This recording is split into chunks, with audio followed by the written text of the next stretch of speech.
Nobody does it Bennett. Yes, I've gone and said it.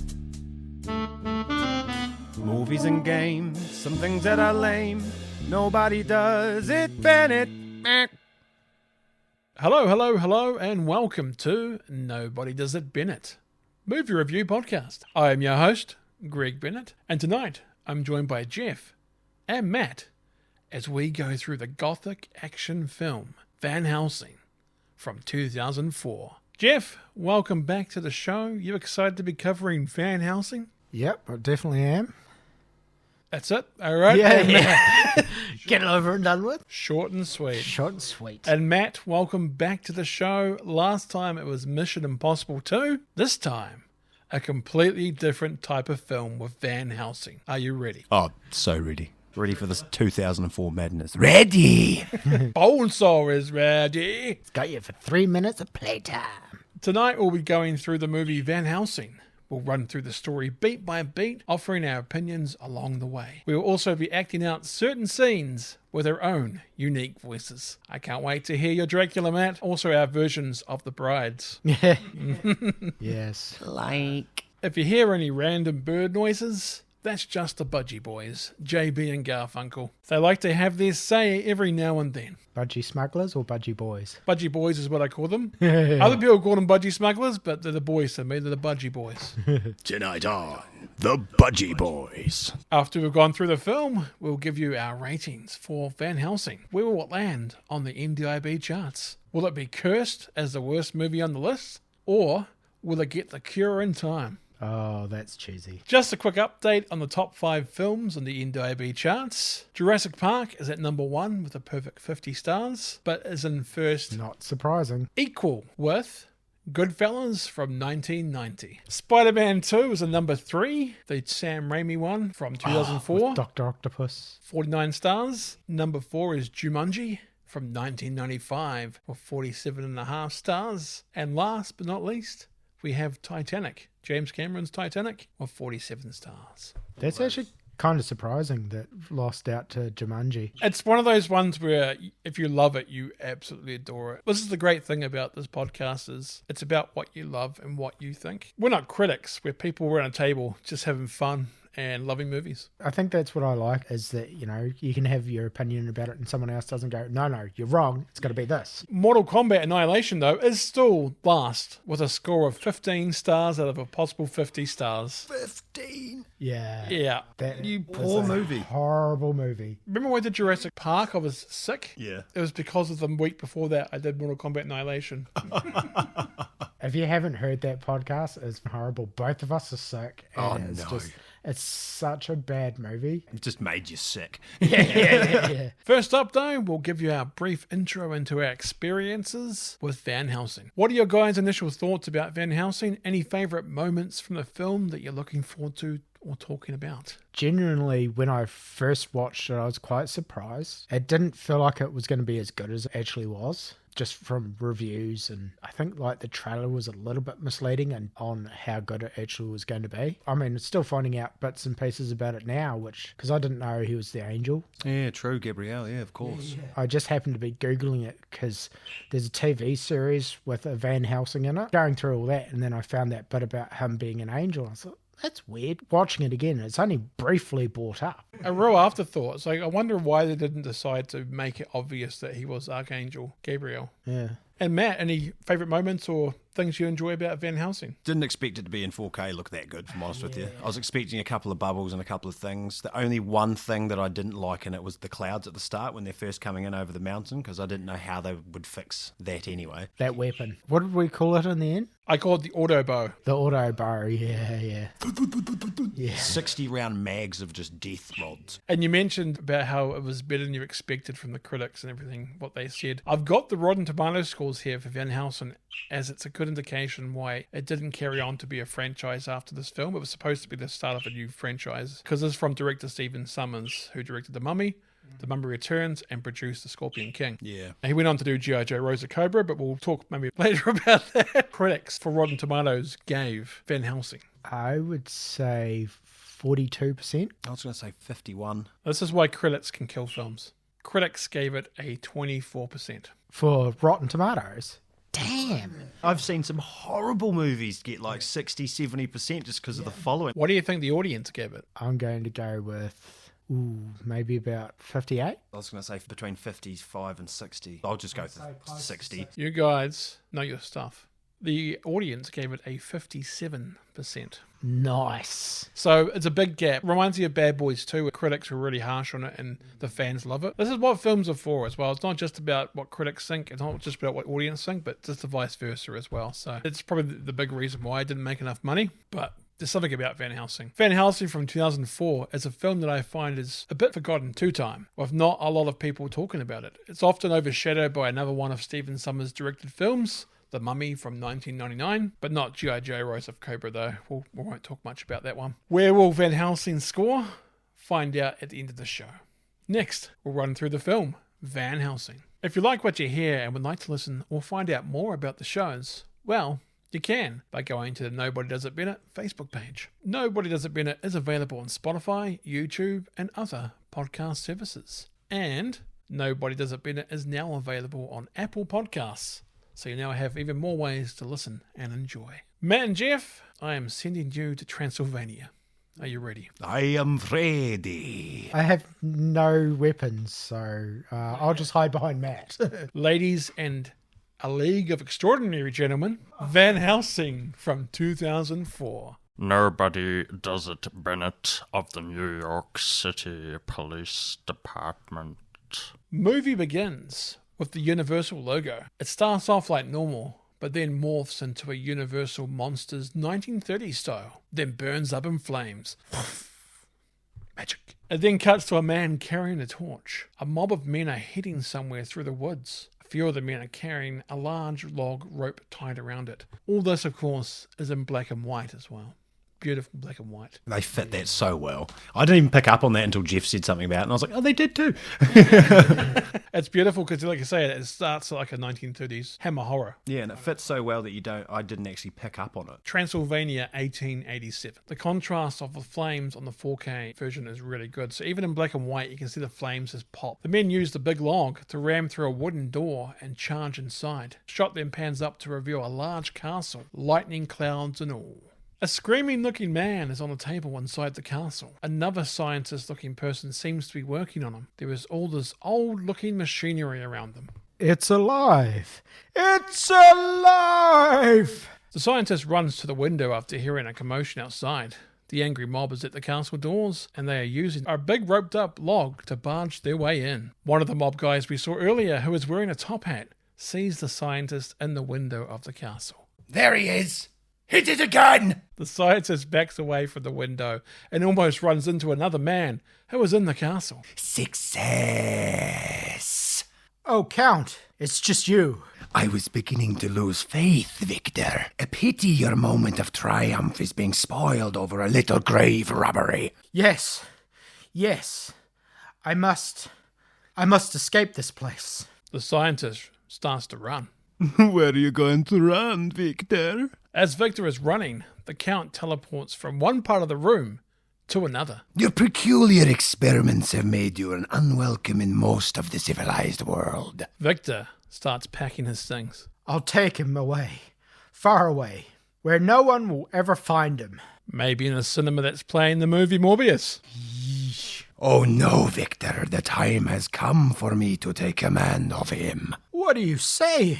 Victor is looking behind him and up at the Count, but then his trunk slams shut in front of him, revealing the Count's right there. Why do you think I brought you here? Gave you this castle? Equipped your laboratory? You said you believed in my work. And I do. But now that is, as you yourself has said, a triumph of science over God. Some of the machinery explodes and sparks in front of the Count. It must now serve my purpose. What purpose? The angry mob finally breaks through the castle door. Or doors. They charge inside. Cut back to Victor and the Count. JB's like, hey, Jeff, it's your turn, Jeff. Hey, Jeff. Good God! I would end myself before helping in such a task. The scientist walks backwards into his human experiment. Feel free. I don't actually need you anymore, Victor. I just need him. He is the key. Victor and the Count stand over the human experiment. I could never allow him to be used for such evil. I could. In fact, my brides are insisting upon it. Igor, help me. You have been so kind to me, Doctor. Caring, thoughtful. But he pays me. Igor is played by actor Kevin J. O'Connor, who also plays Benny in one of director Stephen Sommers' other movies, The Mummy. Victor grabs a sword and points it at the Count. Stay back. You can't kill me, Victor. The Count walks forward, stabbing himself through the chest. The sword through the chest seems to have no effect on the Count. I'm already dead. Victor looks shocked. The Count grabs Victor and turns him around for some reason, so he's facing the human experiment. The Count's mouth morphs into big nasty teeth. CGI in 2004, when this film was made, still not amazing, as you can see with this effect. Igor runs away out of the room as the monster that Victor created breaks loose. The Count notices this after he finishes feasting on Victor. The monster throws a big piece of experiment equipment at the Count, who gets smashed through the fireplace. The monster picks up his creator, Victor. Igor goes out the secret door and invades the angry mob. The monster carrying Victor uses the same door as Igor and runs away. Igor, though, blows his cover. Dr. Frankenstein. The angry mob stop in their tracks and look to see the monster carrying Victor. They chase the monster thinking he's kidnapping the doctor. But kidnapping, the way I said that, kidnapping. He's kidnapping the doctor. They chase the monster, thinking he's kidnapping the doctor. But what they don't know is that 5 meters down the road, the police are waiting for them. Look, it headed for the windmill. Come on. A burnt-up Count comes out of the fireplace but quickly regenerates with some funky-looking CGI, very similar to the mummy effects a few years earlier. The Count then transforms into a big creature. You can tell only by the shallow silhouette on the castle wall. Cut to a long shot of the monster being chased up to the windmill on the hill. It's a great wide shot. The monster gets inside the windmill, locks the door, then starts bumbling his way up the stairs. The monster is knocking over and smashing bottles of absinthe as he goes along. Don't worry, it's only an issue if someone like an angry mob has fire torches with them. Oh, wait. Burn it! Burn it down! Okay then, Seth Rollins. Burn it down! The angry mob surrounds the windmill and throws their fire torches at the windmill. The shot here of seeing all the torches flying is pretty awesome. The windmill is engulfed in flames. The monster reaches the top of the windmill, still carrying his beloved Victor. This is the first time you fully see the monster's face. The camera spins around to reveal the back of the monster's head is glass with electric currents running through it. The monster is overwhelmed by seeing the surrounding angry mob. Why? Sounds like you're about to do the monster mash. The angry mob stop yelling, almost like they are terrified when they see the monster's face. Why? I speak whale. Put your hands on your hips. A woman in the mob faints. A loud screech can be heard in the air coming from the castle. The Count, in Man-Bat form, comes flying out. Count Man-Bat is joined by 3 other white creatures in the air, his brides. Vampires! The angry mob run away in terror. The monster is left alone on top of the burning windmill, still with Victor in hand. Father! The monster yells in the air as the windmill crumbles beneath him. It's a sad scene. It is quite sad. It's such a sad scene. It's just like, just woken up, this is happening. I think the moment, though, is kind of ruined by the way that the monster sounds. He sounds a little bit too cartoonish. Yeah. It could be a really beautiful moment. I do agree. It is quite sad. But the way he says it is almost like Jeff said, like the monster mash. Yeah, 100%. Yeah. The monster yells in the air as the windmill crumbles beneath him. The monster and Victor fall into a fiery blaze. The windmill collapses to bits. The Count and his brides land nearby. Dracula is annoyed. The brides are overly dramatic about this. Like, oh no, where? Yeah.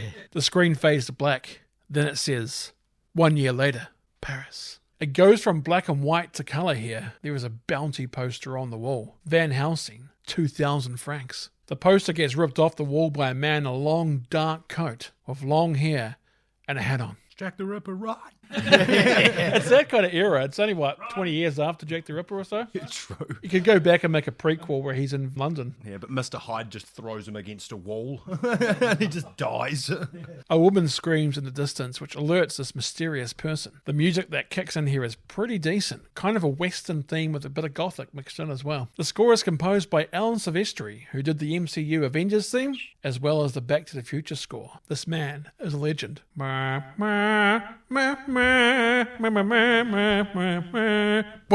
man makes his way through the deserted Paris streets at night. He finds the body of a woman. Very Jack the Ripper type of feel, as he said before. The man then does a cross with his fingers before finding a burning cigar nearby. The man looks behind him and sees a large-looking man scaling the church behind him. It's the Notre Dame Cathedral. The man is laughing. Cut to the man in the hat entering the belfry of the cathedral. The floorboards creak as he explores inside the dark room. It's full of cobwebs, dust, random ornaments and statues, and of course, a bell. A large head drops down into view smoking a cigar. Again, CGI, not perfect, but not bad for 2004 as well. Evening.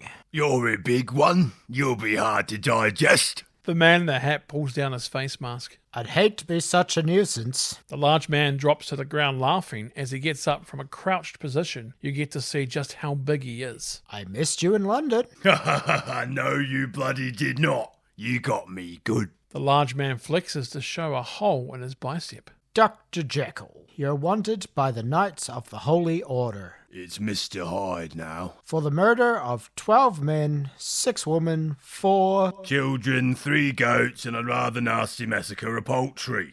You're the great Van Helsing.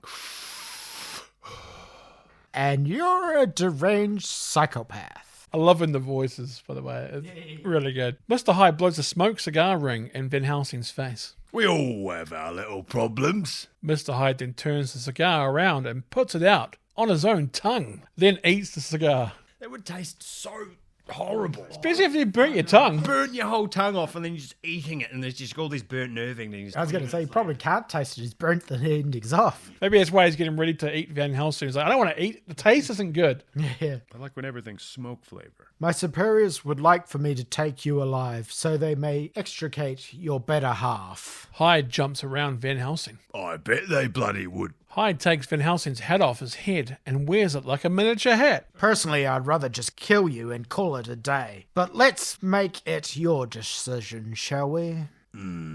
Do let's. Hyde backhand slaps Van Helsing into a wall. Helsing flies backwards while shooting double pistols. That's pretty cool. Very quick reflexes too. Hyde disappears for a moment, but then reappears at the other end of the belfry. Hyde starts swinging off beams and towards Van Helsing. Van Helsing sees him coming and prepares 2 circular blade devices behind his back. Van Helsing cuts Hyde up a bit, leading to Hyde smacking into the bell. Hyde grabs the bell and traps Van Helsing under it. Hyde laughs and picks up Van Helsing's hat thinking he's trapped him, but you can still hear the sounds of the circular blades. Van Helsing starts cutting a hole in the floor. Hyde lifts off the bell to find an empty hole. It cuts back to Hyde's face though. The hat on Hyde's head gets removed. Van Helsing is hiding inside the lifted bell. Helsing cuts off one of Hyde's arms with the circular blades. Van Helsing jumps out of the rolling bell. The detached arm wriggles for a moment before shrinking back down to Dr. Jekyll size. I didn't see that. It does, it shrinks down. Yeah, I didn't see it at all. That's a cool...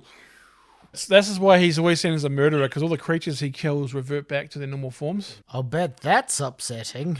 Hyde one-arm fights Van Helsing, throwing him up and through the ceiling. Hyde then jumps onto the roof. Ah, Paris.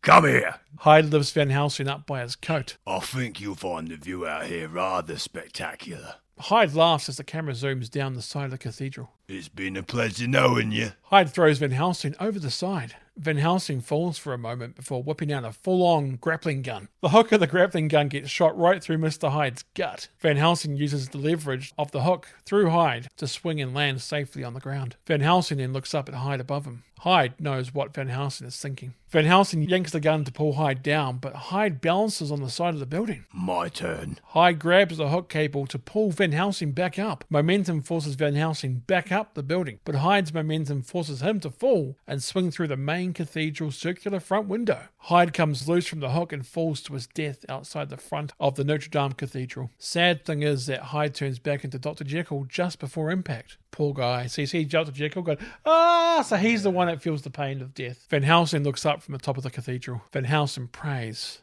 "May he rest in peace," in Latin, and then finger crosses.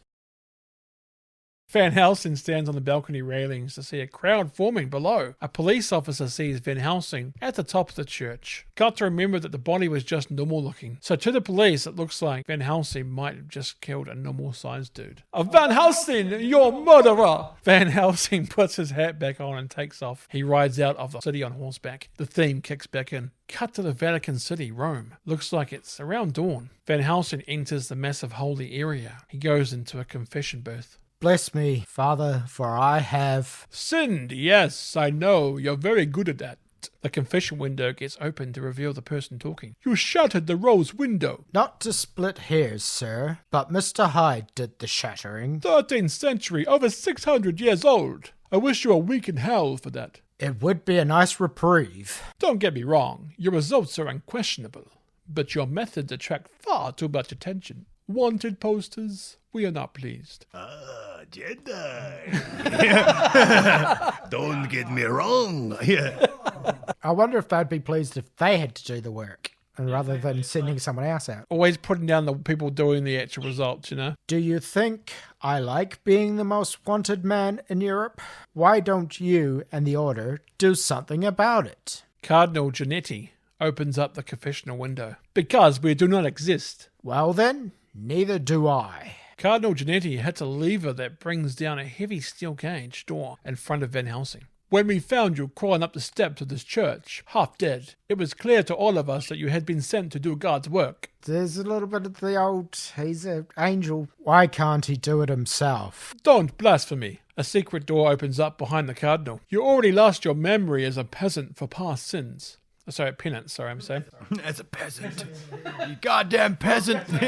Yep, peasant. You already lost your memory as penance for past sins. Man, what is it with Hugh Jackman and losing his memories? Yeah. Every movie. The cardinal gets up. If you wish to recover it, I suggest you continue to heed the call. The cardinal heads down some secret stairs. Without us, the world would be in darkness. Human sacrifices, dogs and cats living together, mass hysteria. Nice. Cardinal Giannetti, played by Alan Armstrong. I think it's Alan, but it looks like Alun. It's played by Alan Armstrong, is another one who is from the Mummy movies. He plays Baltes Hafiz, the bad guy who awakens Imhotep, or Imhotep, in The Mummy Returns. Cut to Van Helsing joining the Cardinal down the steps and in the secret quarters. Empires come and go, but we have kept mankind safe since time immemorial. We are the last defense against evil, an evil that the rest of mankind has no idea even exists. We are the last defense to the worst scum of the universe. The men in red. Yeah, exactly. There come the men in red. Men in red. They won't let you remember. Climbing up the cathedral stairs. Remember where you came from. Gabriel. To you, these monsters are just evil beings to be vanquished. I'm the one standing there when they die and become the men they once were. I like this line being in here. Van Helsing doesn't just see monsters and think evil, which is why later on he can see the good in some of them, not just evil to be wiped out. Again, another indication that he's an angel, because he can sense people's true natures. Yeah. For you, my good son, this is a test of faith. And now we need you to go to the east, to the far side of Romania. An accursed land terrorized by all sorts of nightmarish creatures, lorded over by a certain Count Dracula. Not to be confused with Dr. Acula from Scrubs. Dracula? Yes, you've never faced one like this before. The Cardinal puts up a slideshow on the wall to a picture of Dracula. Our story begins 450 years ago, when a Transylvanian knight named Valerius the Elder promised God that his family would never rest nor enter heaven until they vanquished Dracula from their land. They have not succeeded, and they are running out of family. Yeah. Damn it. We are running out, mamma mia!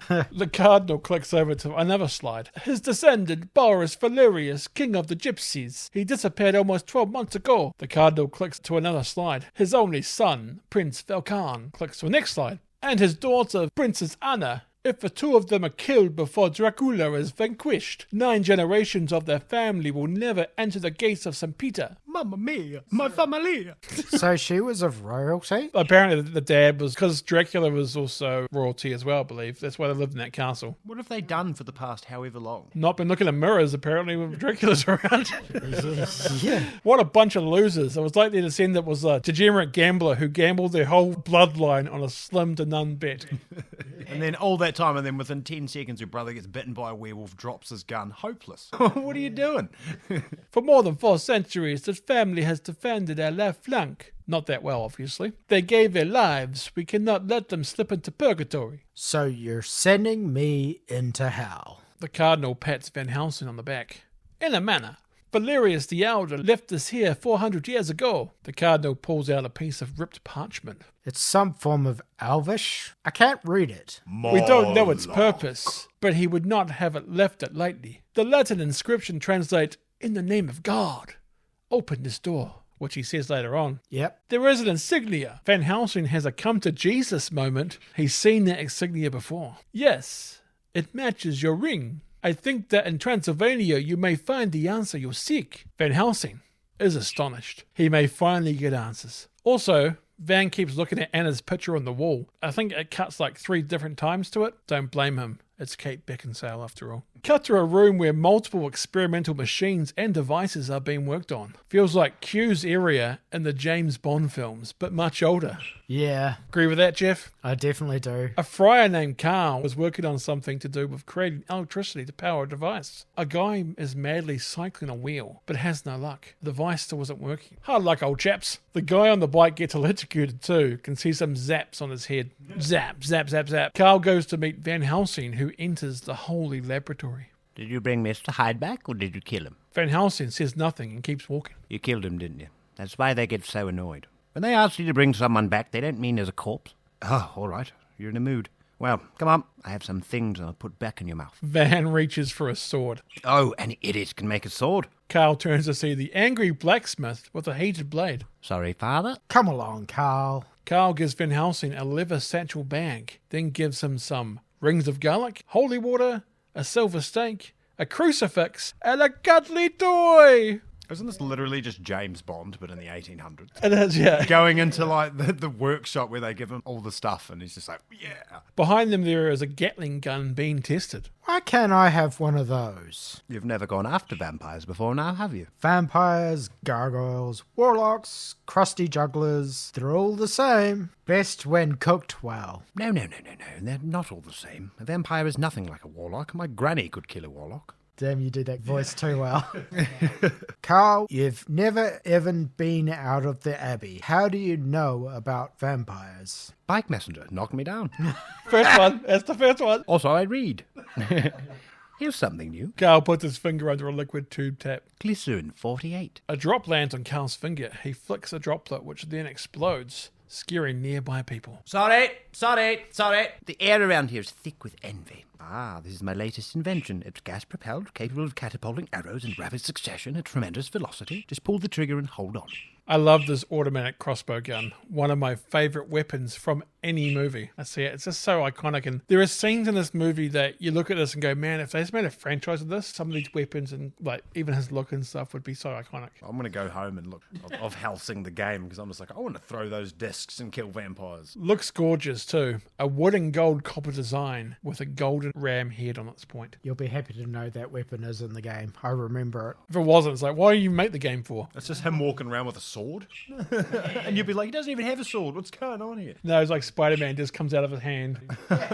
Carl gives Van Helsing the crossbow. He starts to feel the weight of it and looks to aim with it. I've heard the stories from Transylvania. Trust me, you'll need this. A work of certifiable genius. If you don't say so yourself. I did say so myself. I'm a very veritable cornucopia of talent. A glass ball with 2 attached golden outlets on it catches Van Helsing's eye. Van Helsing grabs it. Did you invent this? Carl looks distressed. Oh, I've been working on that for 12 years. Carl tries to grab it from Van Helsing, but Van won't let him. It's compressed magma from Mount Vesuvius with pure alkaline from the Gobi Desert. Carl manages to get it back. It's one of a kind. 12 years and you don't know what it does? I didn't say that. I said I didn't know what it's for. What it does is to create a light source equal to the intensity of the sun. This will come in handy how? Oh, I don't know. You could blind your enemies, child broil a herd of charging wildebeest. Use your imagination. A sunlight bomb in a vampire movie. No, can't think of how it could be used. No, Carl, I'm going to use yours. That's why you're coming with me. Oh, holy hell be damned that I am. You cursed? Not very well, but you're a monk. You shouldn't curse at all. Actually, I'm still just a friar. I can curse all I want, damn it. And do some snooky later on, too. The Cardinal has ordered you to keep me alive. Van throws Carl the leather satchel. For as long as possible. But I'm not a field man. And Helsing? I don't want to go to Transylvania.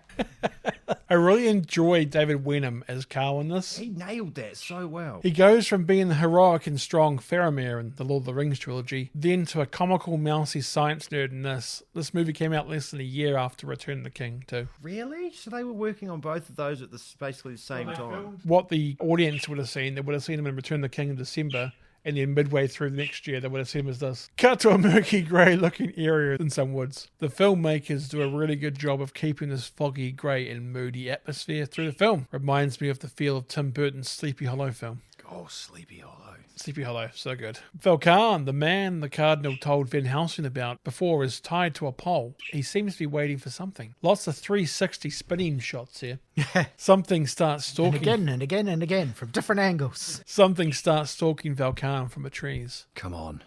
Dracula unleashed you for a reason. A werewolf emerges from the trees. Velkan jumps all the way to the top of the pole. The werewolf starts climbing the pole after Velkan. Another man uses a pulley system so the ropes that Velkan is tied to get him yanked up in the air. The rope gets stuck though, so Velkan is left hanging. Anna is revealed in a superhero slow-mo shot. It's like it's a commercial. Anna, because you're worth it. Yeah. Anna has a very nice sword. Maybe she's born with it. Maybe it's a generational of killing vampires. Maybe her family's dead. Maybe she was born with it. Maybe she's just stupid. Anna looks to try and save her brother Velkan. No, Anna, it will kill you. Only if I die. Yes, that's what killing you means. MCU line, that one. Infinity War. That's my brother out there. Anna brushes this random guy who we never see again off and runs off to save Velkan from the awesome looking werewolf. That's why he's Scottish. Such passion he had, and he's gone. He's just dead. The design of the werewolves in this movie are really cool. Some of the best I've ever seen on film. We will most likely talk about this more during a certain transformation scene later. Velkan tells the guy controlling the pulley to Cut the rope! Cut the rope now! when he sees Anna running towards him. The werewolf jumps down to go after Anna, but falls into a trap hole at the base of the pole. It's cool, he jumps down to go after Anna, and then he goes, oh, I slipped down like it's one of those kind of carpets in cartoons, like Looney Tunes, where people walk across them. Whoop. And do you notice that when like a piece of the wood comes off, she flips off of that piece of wood? Yeah, at her toe. And then she backflips. Yeah. Pulley guy cuts the rope, which sends a cage up from the base of the pole. The cage hits Anna on the tip of her foot, which forces her to backflip. Like you say, that's crazy. It's like epic backflip out of nowhere. Yeah. The cage traps the werewolf, but also collides with Velkan, who tries to shoot the werewolf with a pistol. As the cage descends up higher, Velkan jumps and grabs a trunk of a tree, which forces him to drop his pistol. The team on the ground starts shooting the werewolf in the cage. It seems to have a light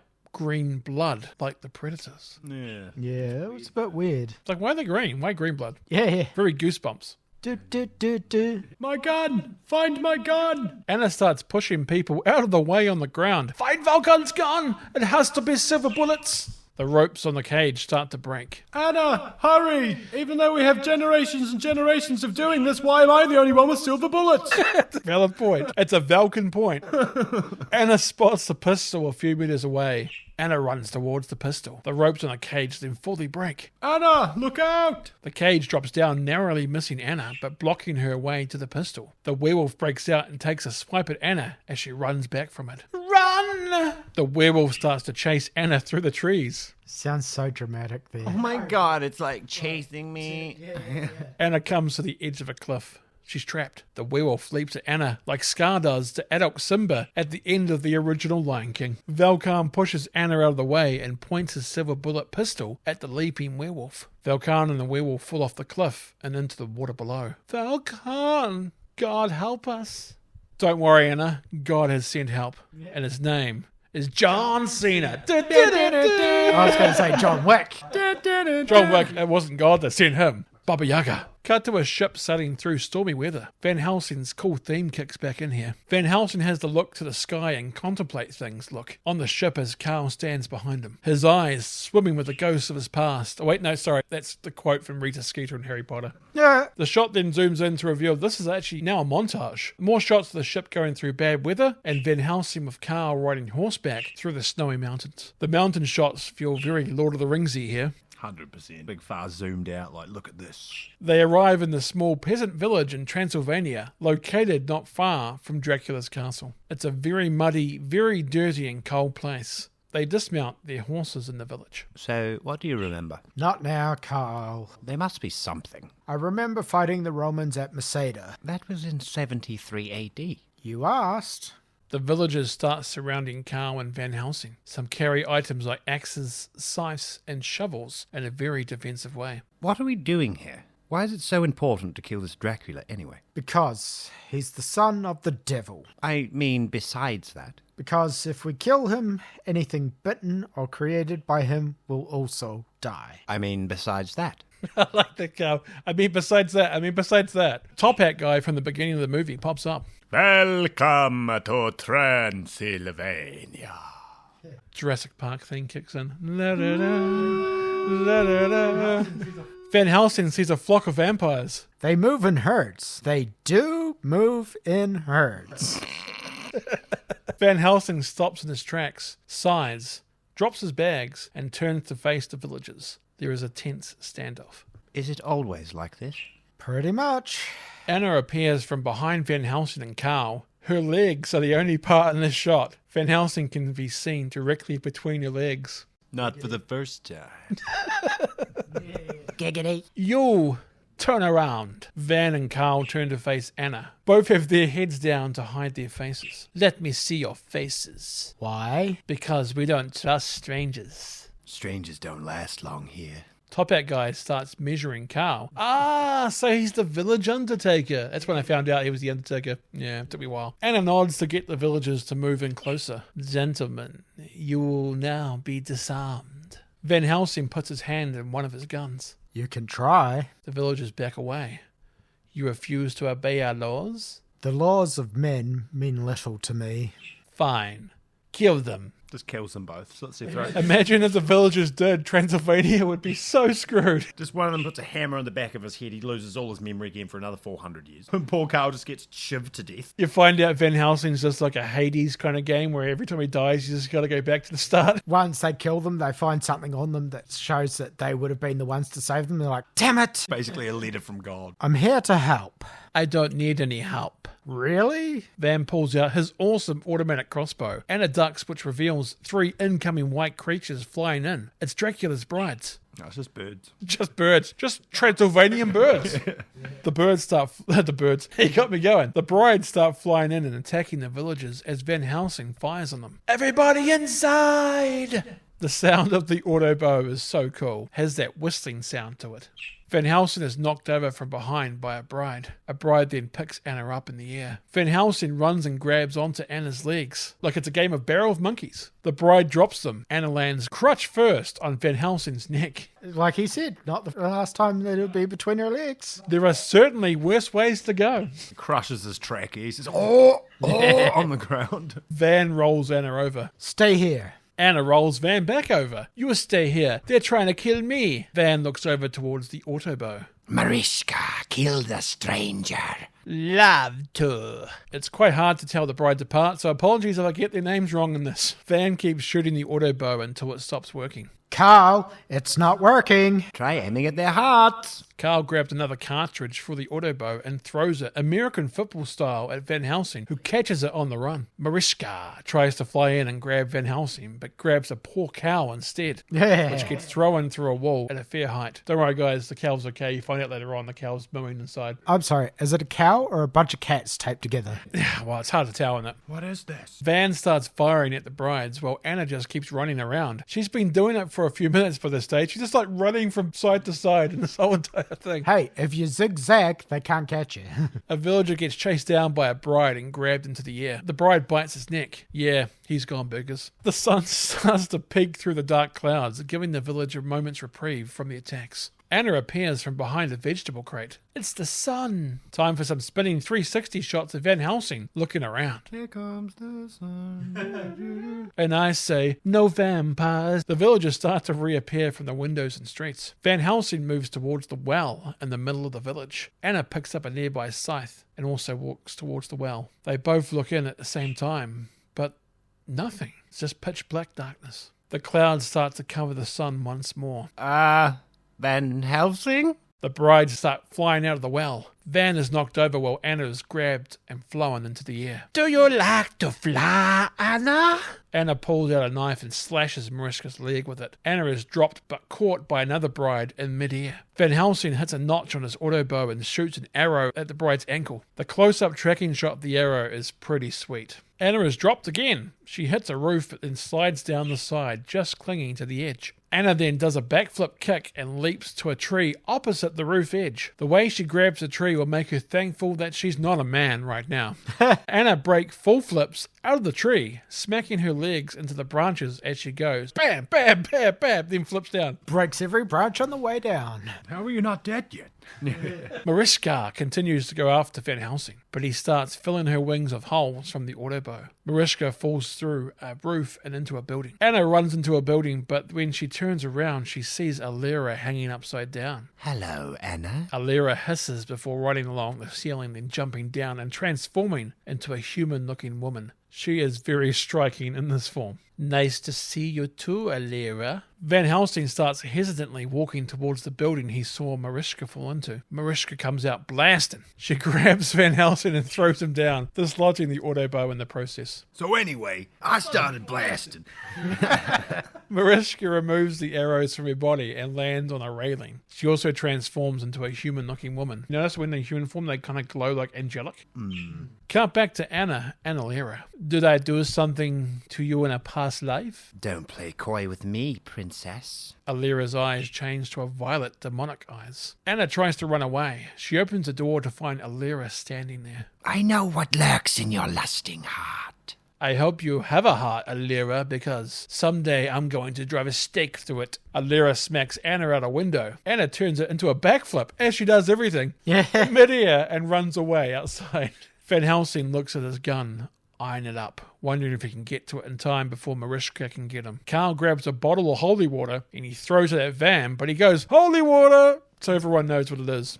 So it gets intercepted by the third bride that I don't think has been mentioned until now, Verona. Verona. Verona. The only time Elemento P is going to be in a movie review podcast. Shout out to Elemento P. Yes. When I saw you in Verona. You sat down and moved over. This is how I remembered her name. Verona. Okay, it's the Elemento P song. Stop teasing Mariska and finish him. Too bad. So sad. This is a hidden gem of a line that is secretly one I use a bit. Don't know why. I just love that line. It's just so over the top and dramatic. Yeah, it's a, oh, baby. The church. Carl points to the church behind them. Van Helsing looks at the church. It zooms in on the holy water sink out the front of it. Mariska Vampire smiles, knowing what Van is thinking. Meanwhile, Anna is running around still. She runs into another building. Alira is there too, drinking the blood of a dead villager out of a wineglass. 30 years old, perfectly aged. Anna looks behind her. Verona is there looking all human as well. Hello, Anna, my dear. Anna turns back around. Alira is right in her face with the wineglass of blood. Alira starts to walk towards Anna. Verona joins in. Anna's cornered. The last of the Valerius. Meanwhile, Mariska is vampire growling at Van Helsing. Just doing the it scream. Blah, blah, blah. I don't go blah, blah, blah, blah, blah. Van runs towards his Autobow and gets shoved away by a flying Mariska. She then smacks him into a few different walls, crates, and etc. It's like whack into another wall, whack into another wall. Again and again and again from different angles. Apparently, Mariska then flies high into the air laughing. Don't you want to finish Van Helsing off, Mariska? Nope. Okay, fine. Van comes to and realizes he's next to his Autobow. Cut back to Anna, who is trying to fight back but gets overpowered by Verona. Nah. I can feel fresh blood rushing through her veins. Van gets up, grabs the gun, and runs towards the church. Here she comes. Here comes Speed Racer. He's a demon on wheels. Well, she's a demon on wings, so close enough. Muttley. Mariska starts flying towards Van Helsing. Cut back to Anna with Verona and Alira. I want first bite. Cut back to Van Helsing running while being chased by Mariska. Van dips his Autobow into the holy water sink, then turns and fires at Mariska, all in slow-mo of course. Verona is about to bite Anna when Van Helsing hits Mariska with multiple holy water dipped arrows. Mariska is pinned to a roof. Verona and Alira can sense what just happened and spin, transform like 70s Wonder Woman and fly away back to Dracula's castle. They do the spin. Mariska burns up and turns to dust. Not great CGI here.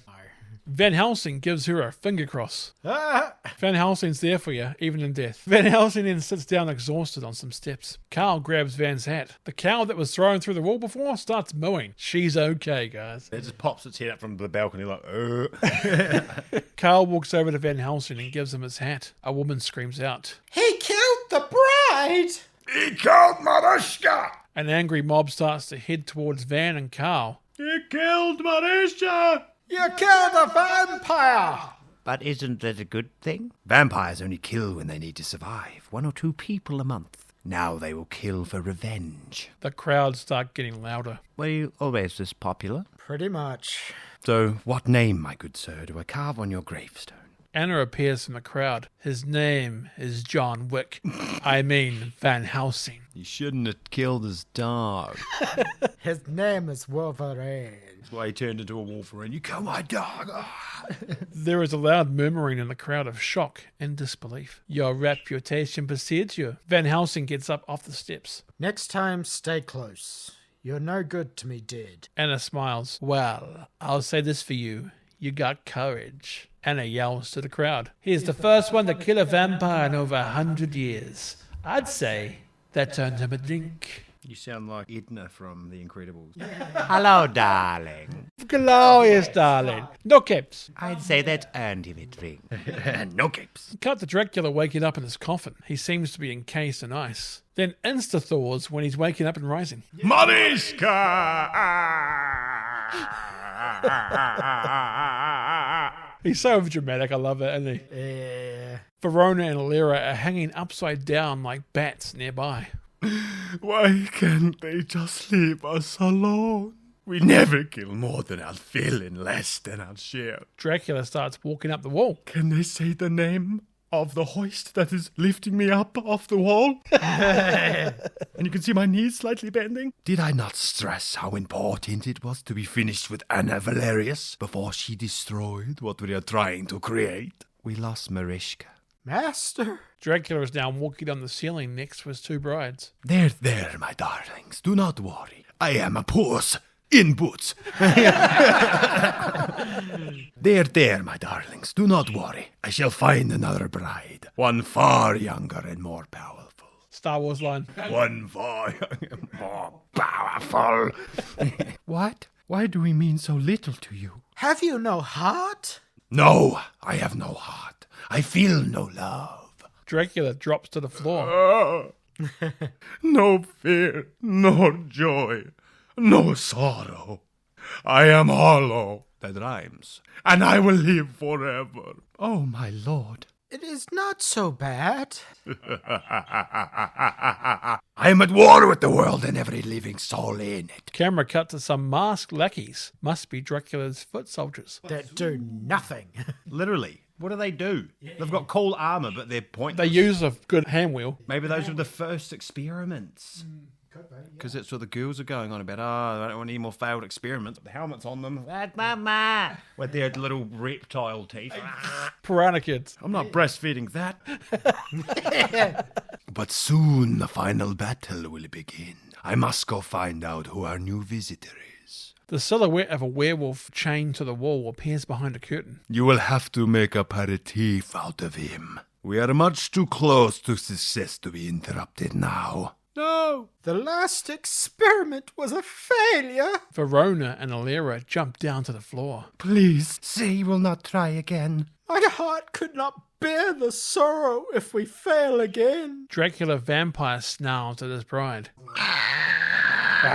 The brides retreat back. Come, do not fear me. Everybody else fears me. You just finished screaming at them and you're like, don't fear me! Ah! Absolute no sense. The werewolf gets zapped by a minion behind the curtains. Probably Igor. Igor? Igor comes from behind the curtain with a zappy stick. Yep, I was right. It was Igor. Yes, master? Why do you torment that thing so? It's what I do. Well, if it ain't my little buddy Benny. Remember, Benny, do unto others. I was like, is he just doing that for fun? Because that's great. Yeah, that's what I thought. Remember, Igor, do unto others. Before they do unto me, master. Now go, all of you. The foot soldiers in the high viewpoint start to leave. To Castle Frankenstein! Dracula starts gliding back with his brides all over him. Yes, we will try again. Dracula and the brides freeze into a wall. So freaking weird. Mommy, I'm cold. Cut to Anna, Carl, and Van Helsing in a building. So, how did you get here? Bike messenger knocked me down. Yeah, there it goes again. We came by sea, Uncle Ben. Really? The sea? Well, yes. The Andretic Sea? What other sea? So where do I find Dracula? He used to live in this very house 4 centuries ago. There is a lot of stuff in this house. Lots of knights' armors, trinkets, cases, and weaponry on the walls. No one knows where he lives now. My father would stare at this painting for hours looking for Dracula's lair. The painting is a large map of Transylvania that's very similar to the maps of Middle-earth you might see. Carl looks at the map. So, that's why you've come? I can help you.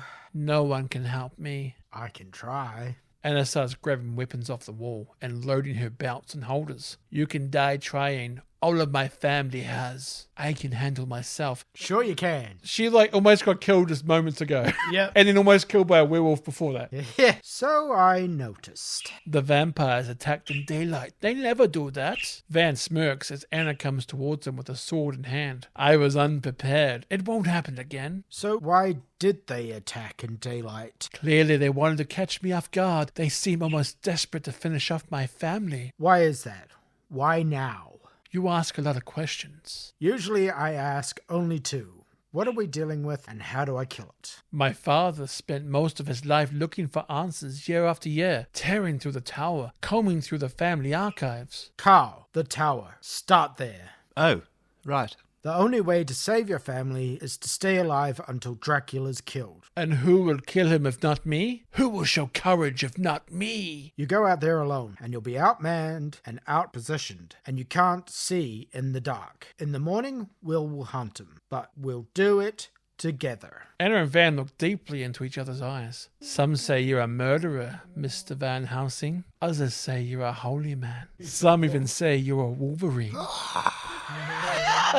He flashes back. He's like, what? Which is it? It's a bit of all 3, I think. I can't remember. I promised you a drink. Yes, you did. The bar is right down the hall and to the left. I mean, the right. Stay to the right. Help yourself. As for me, I'm going to finish this once and for all, or probably get killed by the many things that almost killed me before. Van Helsing sighs and turns to walk behind Anna. I'm sorry you have to carry this burden alone. He must have been taking the piss. He's come up here, we're absolutely ruined. He's helped everybody in the city, and he's going, oh yeah, well, it must be a big burden being useless. Must be a burden being useless like that. On the contrary, I would wish for it no other way. Maybe less death of the family, though? possibly. And I'm sorry about your father. I will see them again. Maybe in Van Helsing too. The search for more money. We Transylvanians always look on the brighter side of death. There's a brighter side of death, Yes, it's harder to see. but it's brighter. Death waving his hand in front of his face going, "You can't see me." Yeah. Van then knocks Anna out with some spray gas. He catches her as she falls. Nap time. Sleep. I'm sorry about that too. Cut to Anna waking up in a bed. Van Helsing. Anna starts storming through the estate looking for Van Helsing, but can't find anyone. Anna grabs a lantern and starts exploring the dark, ominous corridors. Anna grabs a mace for good measure. Whose house is this? Oh my god. I got a concussion. I don't know where I am. Anna creeps around the corner, ready to attack. When she turns into a would-be attacker, it just turns out to be an open window. Anna relaxes and closes the window. Classic horror movie mistake. You're so on edge, you're like, I'm going to leave them with windows open, even though there's vampires everywhere. And they can come out at night time 100%. But don't worry about it. Anna then spots wet, wolfy prints on the floor near the window. Something is in the house. It's just her dog. They didn't introduce the dog at the start of the... It's just one of those big Irish wolfhounds. Yeah. Van Helsing too, the shaggy dog. Something is stalking Anna. Anna grabs and loads a pistol. The hunter is watching Anna from above. There is dripping on the floor behind Anna's footsteps. Anna turns to see the dripping. A werewolf is above Anna on the wall. Anna fires at it and runs. As Anna runs past the window, you can see clouds cover the moon outside. Anna keeps looking for the werewolf, but turns and finds her brother, Valkan, covered in blood. For that blood, is it possible that she didn't actually miss, but just like grazed the side of his face? Could have been. Yeah, she could actually hit him. Because she's not using silver bullets. I think she's just using a pistol. Yeah, because it doesn't make any sense why he's got blood on his face, and she fired at such a close range. Well, he might have been feeding before this as well. True. Valkan? Anna? Oh my god, you're alive! Valkan pushes Anna away in fear. No, Anna. I only have a moment. But there's a werewolf! Never mind. Listen to me. Listen to me now! I know Dracula's secret. Valkan stops mid-sentence and starts shaking and almost choking. Valkan takes a step backwards, still reaching his arm out to Anna. Valkan! Please. No! No! Valkan starts contorting around before climbing backwards up a wall. He does reverse backstroke. That was weird. Valkan sees the cloud move away from the once again exposed moon outside. Run, Anna. Valkan starts to tear the flesh from his body to reveal the werewolf fur underneath. Brutal. I don't care what anyone says about the quality of this film, but this transformation scene has to be one of my favourite in movie history. So good. Others might have better CGI or might have better budgets or stuff for it, but nothing has a better idea that I've ever seen. Like, other than the nails grow and the fangs grow, it's like this is tearing flesh off to reveal the wolf inside, which is great. It's like all the old Teen Wolf things. It's either, just add a bit of hair and put a fake dog nose on. Type of thing. Instead of this, it's like this whole morphic body changing. Van Helsing arrives. Van starts shooting at the werewolf. Valkan, the werewolf, smashes through a window and escapes outside. Van Helsing runs up to the totally traumatized Anna. Anna? Anna! Are you okay? Are you okay, Anna? You've been struck by a werewolf. Anna is completely catatonic. Van runs to a door to see the werewolf is still around. The werewolf takes off through a river. Carl walks into the room. Why does it smell like wet dog in here? Werewolf. Right, you'll be needing silver bullets then? Carl throws a pack of silver bullets as Van Helsing runs outside. Cut to Van Helsing loading a pistol with silver bullets as he walks around the foggy dark of night. Van Helsing can feel someone's presence around. Somewhere. Do you think that's part of his angel abilities, that he can feel presence around him? Or maybe he just found a witch doctor that heals him. Sorry, it's a Punisher joke from the old days. Van Helsing quickly points his gun, but no one's there. Who's hunting whom? Van backs up to a corner. Top Hat is in a coffin next to him for some reason. Yeah. Standing cross-armed like a vampire. He spooks Van Helsing. Nice night. This is a bit tight for me, but for you it's a perfect fit. What a coincidence. I see the Wolfman hasn't killed you yet. Don't worry, he's getting to it. You don't seem to be bothered by him. Top Hat walks over to a grave and starts digging. Oh, I'm no threat to him.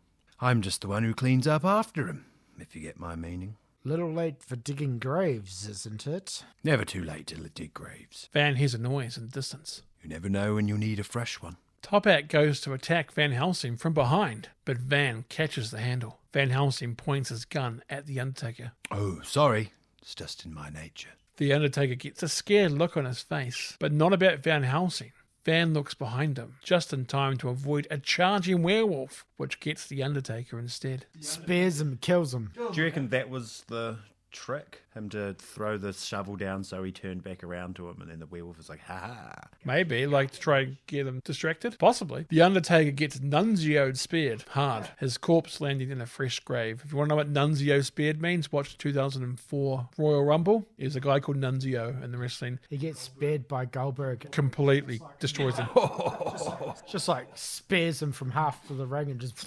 Oh, that's so good. Fatality. Van Helsing then starts shooting at the werewolf. Anna comes from nowhere and stops Van Helsing from hurting the werewolf. The werewolf runs away. Wuss. Move! No! The werewolf escapes. Van Helsing grabs Anna by the throat and slams her against a wooden wall. Pretty aggressive. Ooh, steady on there, Van. Why? Choking me! Give me a reason not to.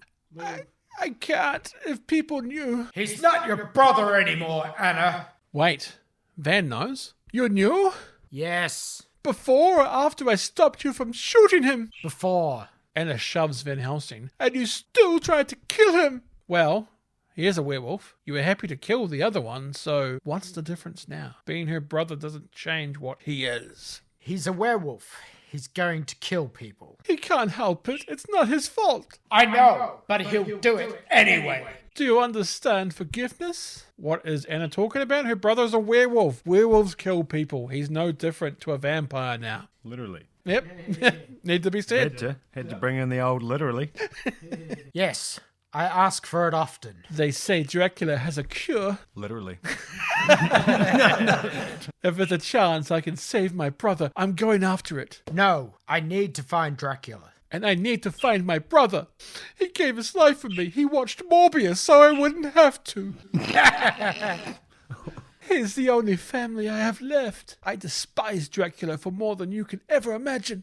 More than the movie Morbius? Almost as much. He has taken everything from me, leaving me alone in this world. Van wrestles with his bitter judgments. I read Beetlejuice. Beetlejuice. Van wrestles with Beetlejuice, and then I read it and I was like, nope. You don't want to wrestle that guy. To have memories of those you loved and lost is perhaps harder than to have no memories at all. All right. Anna gives Van a sad eyes look. Yeah, and that works on him because, of course, it does. Put some boot tights. We'll look for your brother. Cut to Castle Frankenstein. The foot soldiers are getting the machines up and running again. You can see all the cobwebs, so you know it's been a long time since it was used. Yeah. The machine powers up. One of the foot soldiers is in a hanging seat and has one of those hand bikes like in American Gladiators. Yeah. He uses it to get across the room. Dracula is watching from above. Igor, Yes, master. how long before we are ready? Soon, master. Very soon. It is difficult without the good doctor, but the Doergy, they are doing well, huh? Good. It reminds me of Family Guy with the bug on the couch. Good. Yeah. Good. Cut back to Van Helsing and Anna in the woods. Anna explains how to her this is all personal, as it's about family and honor. Anna asks why Van Helsing does what he does. Van says maybe self-realization, but so far all he's gotten is nightmares. Van finds some werewolf hair on a tree branch. Werewolves only shed before the first full moon, before the curse has completely consumed them, like drugs or Pokemon card collecting. Which is both gambling. Cut to Van Helsing and Anna running towards a castle with their horses behind them. Yeah, which is weird. Why not be on the horses? Yeah, it's a bit weird. What is this place? Castle Frankenstein, but it should be abandoned. I don't understand. The man who lived here was killed a year ago. So it's only been a year since Victor Frankenstein died. A grave robber, among other things. A year ago. It was just after that your father went missing. Yes. He was looking for Dracula. He was on his way to the sea. I have never been to the sea. Anna daydreams at night for a moment. About the sea. I bet it's beautiful. It's okay. It's a C. Maybe a C+. I see what you did there. Cut to the werewolf jumping inside Castle Frankenstein from a high roof window. Werewolves be agile. The werewolf jumps and swings down to where Dracula and his boys are. Werewolves are such a nuisance during their first full moon. So hard to control. Valkan starts reverting back to human form. Seeing the werewolf ripping off his chest flesh is cool, but also gross. I send you on a simple errand to find out who our new visitor is, and you have a stop for a little chat with your sister. Leave her out of this, Count. She doesn't know your secret, and I am soon to take it to my grave. Don't wish for death so quickly. I intend for you to be quite useful. I would rather die than help you. Oh, don't be boring. Everyone who says that dies. Besides, tonight, after the final stroke of midnight, you will have no choice but to obey me. A foot soldier dropped something to the ground. Look familiar? It's a body with a crucifix around its neck. Father?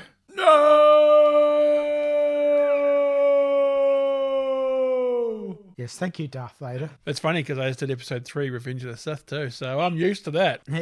Valkan goes to attack Dracula, but Dracula simply puts his fingers under Valkan's chin to overpower him. Like the smell of my poo fingers, boy. Smell my poo. Smell my poos. He proved useless, but I'm hoping, with werewolf venom running through your veins, you will be of greater benefit. 2 foot soldiers strap Valkan down to a chair. I may have failed to kill you, Count, but my sister will not. Dracula starts to dance. If he knows the secret to what can kill Dracula, why doesn't he just do it himself? He hasn't got the power to overcome Dracula. All werewolves pretty much are under his control. Yeah, that's But right. only after the first full moon. I think it was like written in the stars that it was actually him was the one that's supposed to transform and take him out. It's a good question because otherwise, yeah, he's still got control. Why doesn't he just try and kill him now? I guess he just can't. Because movie said so. Yeah, movie logic. Cut back to Van Helsing and Anna exploring Frankenstein's castle. Loads more cobwebs around. Anna pushes Van to the side to avoid being seen by some foot soldiers. Dowergy. The word G. Dracula's servants, industrious but extremely vicious. If you get the chance to kill one, do it because they'll do worse to you. Right. Anna overhears the foot soldiers speaking in a native tongue. They say they're using my brother in some sort of experiment. Anna goes to run, but Van stops her. My brother is battling a sickness within him. There's still hope. So he's not down with the sickness? Oh, waka waka. Anna, there is no hope for your brother. Van Helsing, motivational speaker. There's no hope for your drug addict brother, Anna. Tonight on Hoarders. But we can still protect others by killing Dracula. Cut to Igor working hard with the foot soldiers trying to get the machine ready. Dracula is standing upside down under a bridge. Let us begin. A foot soldier pulls a lever. The machine starts up. Valkan gets raised into the air. Cut back to Van Helsing and Anna. They come to a room that has large, dangling, gooey sacks hanging from the ceiling. That's what she You ever seen these things before? No. What do you think they are? Offspring. All the girlies say I'm pretty fly for a white guy. Bam, ba-dum, dum, dum, bow, wow, wow. I love how he just happens to know it's offspring. No, why doesn't Van Helsing get a job? Say no way, yeah. What? A man with 3 gorgeous women for 400 years. Van Helsing, party liaison. Yes, vampires are the walking dead. It only makes sense that children are born dead. He's obviously trying to bring them to life. Wake me up! Wake me up inside. Wake me up, take me up, and I'm a gooey sack. Call my name and save me from the... Van offers Anna to go through the most vampire sex... Sorry. Most vampire sex. Van offers Anna to go through the moist vampire sex first. Ladies first. Anna just looks at Van. Van Helsing walks up front. Pretty nasty walking through those sacks. How would you know? You never did it. He did How it. do you know? I might have been in this movie. I just got edited out. Yeah. Too much Greg, they said. If you look closely, you see a beard on those sacks. I am the sack.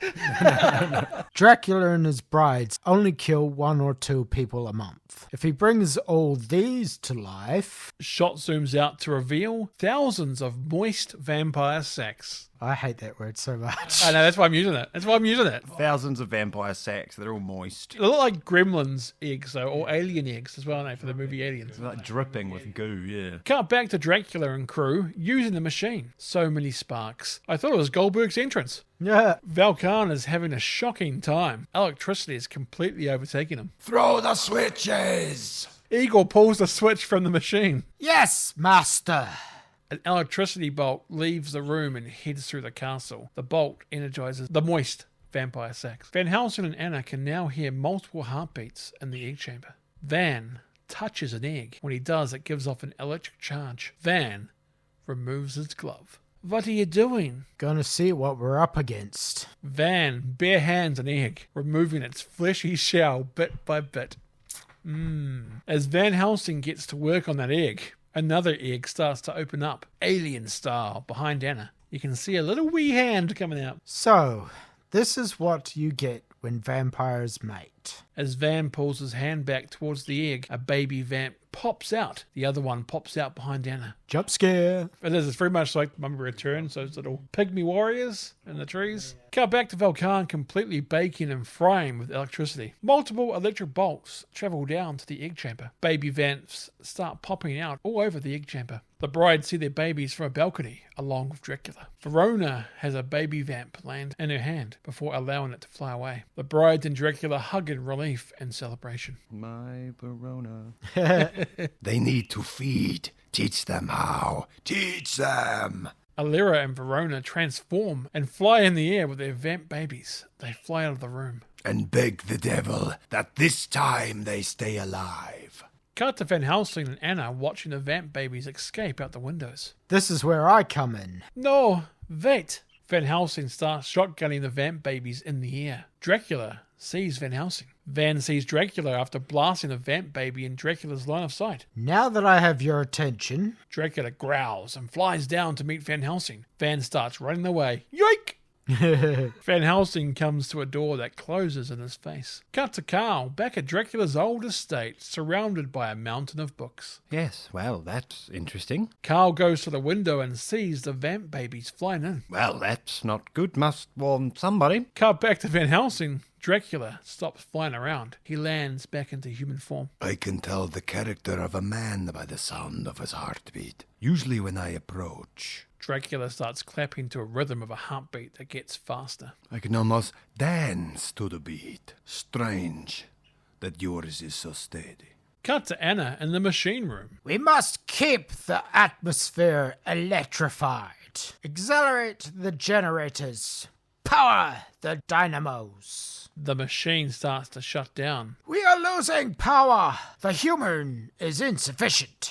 Anna looks up to see an electrified Valkan strapped to a chair. Valkan! Isn't he strapped to a table? I think table chair, same diff. Yeah. Something wooden. Cut to some villagers coming outside from the buildings in the village. They can sense something is coming and they are looking up in the sky. They see a wave of vamp babies flying towards them. Oh my god. The vamp babies start to lift villagers in the air. The brides are taking villagers too and throwing them to vamp babies. Feed, my darlings. Feed! Cut back to Dracula, still hunting for Van Helsing back at Frankenstein's castle. Van Helsing uses fire as a distraction and tries to get the jump on Dracula. He stabs Dracula right in the heart with a stake. It's funny that he's talking about hearing heartbeats, but he can't find them all of a sudden. Maybe he stopped breathing. Van Helsing finger crosses, then speaks in Latin. May he rest in peace. Dracula chokes a bit, but then just stares at Van Helsing. Hello, Gabriel. Lightning strikes outside. Cut to Anna in the machine room. She looks at the rope that goes high in the sky, but also goes down to what looks like boiling acid. Oh no, it's boiling acid! Classic Batman Forever. The foot soldiers spot Anna and come after her. Anna jumps onto the rope. Foot soldiers. Teenage Mutant Ninja Turtles all of a sudden. Absolutely, always. Well, it's easier than saying Dewergy. Yeah, true. Some of the foot soldiers jump onto the rope as well. Anna fights with them, throwing one down into the boiling acid. Anna climbs up the rope, but two more foot soldiers jump onto the rope and grab at her feet. Anna pulls out her awesome sword and cuts the rope beneath her. The foot soldiers get a bubble bath too. Of boiling acid! Igor sees the foot soldiers fall and look up to investigate. Igor sees Anna climbing up the rope to her brother at the top. We must not lose the master's progeny. Cut back to Dracula and Van Helsing. Dracula has pulled the stake out of his heart and is examining it. Huh. Is this your silver stake? Dracula tosses the stake away. I guess that was a mistake by Van Helsing. Vampire humour. It never sucks. Van Helsing looks shocked that the stake has no effect. Also, probably because of the whole Gabriel thing too. How long has it been? 300? 400 years? Dracula then squints and removes his cape as he realizes. You don't remember, do you? Dracula walks towards Van, but Van backs out of the way. Exactly what is it I should be remembering? You are the great Van Helsing, trained by monks and mullahs from Tibet to Istanbul, protected by Rome herself. Dracula removes his glove. What is this? A vampire striptease? Look at me, beautiful, mysterious man, with one open glove hand. Tonight, Van Helsing, with your also no-gloved hand, we shall dance, but like me, hunted by all others. The Knights of the Holy Order know all about you. It's no surprise you'd know about me. Let me touch your open hand. Yes. Yes, but it's much more than this. Dracula moves forward again. Van backs away. We have such history, you and I, Gabriel. Have you ever wondered why you have such horrible nightmares? Horrific scenes of ancient battles past? How do you know me? Cut back to the machine room. Anna reaches her brother, Falcon, who's still cooking. He's cooking. And we can smell it. It smells like a cooked dog in here. Falcon! Falcon stops cooking. Anna touches his face and starts to untie the restraints. Anna, no. I need to finish these dumplings before the next order. I'm still cooking. Anna, no. Don't unstrap me. Anna fights Falcon, still trying to remove the restraints. No, you must not. No, stop. Stop it! I'm getting you out of here! Falcon starts convulsing. Foaming at the mouth. He's got rabies. Oh, yeah, it makes sense. He's a wolf. Yeah. Got bitten by another wolf with rabies. Falcon, it's all right. I'm taking you home. Falcon covers Anna's mouth with his hand and then starts wolfing out. He has those Michael Jackson Thriller werewolf type of eyes. I didn't hear no bell. Cut back to Van Helsing, or should I say Gabriel and Dracula. Van hears Falcon yelling in the distance. So, would you like me to refresh your memory a little? A few details from your sordid past? Van Helsing pulls out a collapsible crucifix. Looks really cool when unfolded. Dracula grabs onto the crucifix. Although it burns Dracula, Dracula can still burn and melt it. Perhaps this is a conversation for another time. Allow me to reintroduce myself. I am Count Vladislas Dragulia, born 1422, murdered 1462. Cut to a villager leaping out of a window and getting caught in midair by some vamp babies. Carl watches the carnage from the ground. A woman is hanging on while a vamp baby tries to take her. Oh my god, help me. I'm so high off the ground. Oh my god. Carl springs into action. He grabs a bucket and runs towards the woman. Carl tosses the bucket at the vamp baby. The woman falls into Carl's arms. Another vamp baby comes flying towards them just as it's about to strike. It stops. The vamp baby then starts convulsing in midair before exploding. The brides can see the vamp baby starting to explode one by one from the air. The brides start to scream and fly away back to Frankenstein's castle. As the brides come screaming in, Dracula is distracted, so Van Helsing runs away. Van uses his awesome circular saw blades to cut a rope and create an up elevator. Anna also starts to run away in the machine room, leaving a screaming Falcon behind. Anna backs into Van Helsing. I think we're alone now. Doesn't seem to be anyone around. Oh, that's brilliant. I think we've overstayed our welcome. Van Helsing pulls out his Batman grappling gun and fires it through a tree in the woods across the cliffs from the castle. Really great range from that grappling gun. Like 1.4 Ks. I don't even know how that would fit in the spindle of the handle. Unless it was like bundled up in his arm and like shot out his wrist. Yeah, you don't see it though, eh? Imagine winding that back up like a vacuum cleaner cord. That would have some ricochet coming back. It's in my arm. Put my thumb on there. Van jams the handle into a piece of metal, creating the flying fox line. Falcon, meanwhile, continues to wolf out. Van grabs Anna. They sail along the flying fox line as Falcon the wolf jumps towards them. Falcon the wolf decides to jump on the flying fox line as the machine behind them really starts to fall to bits. The flying fox line breaks. Van Helsing and Anna swing towards the woods, while Falcon the wolf falls into the water below. Not a great shot of Wolfie falling here. I got Bane and Batman and Robin vibes when he's escaping Arkham with Freeze. Oh, yeah. Yeah, it wasn't great. Cut back to Carl and the woman he saved. They are standing still, trying to fathom what on earth just happened. What happened? They just died. The woman hugs and kisses Carl. How can I, ever repay you? Carl smirks a little and whispers in the woman's ear. But you can't do that. You're a monk, silly. So good.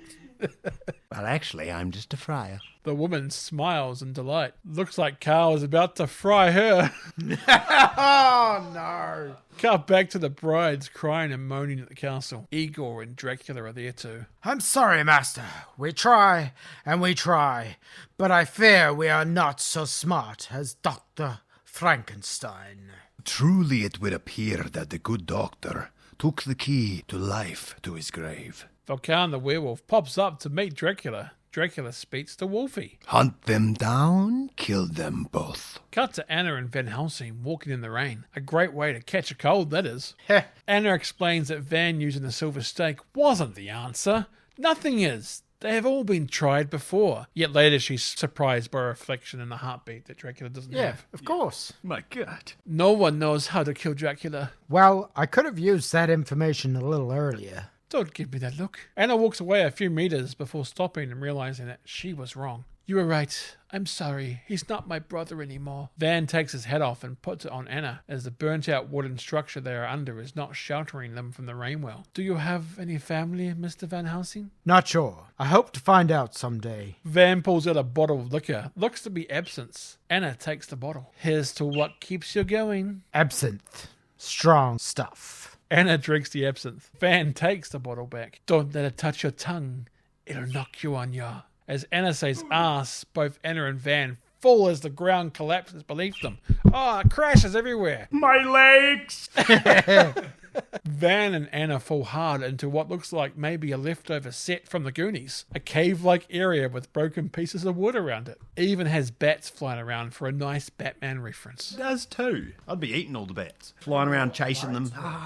Bats are chickens of the cave. You want a chicken of the cave? Cut to morning. The books are still piled up in the room at the old Dracula estate. Carl is dreaming. Seems to be about vampires. Loud noises.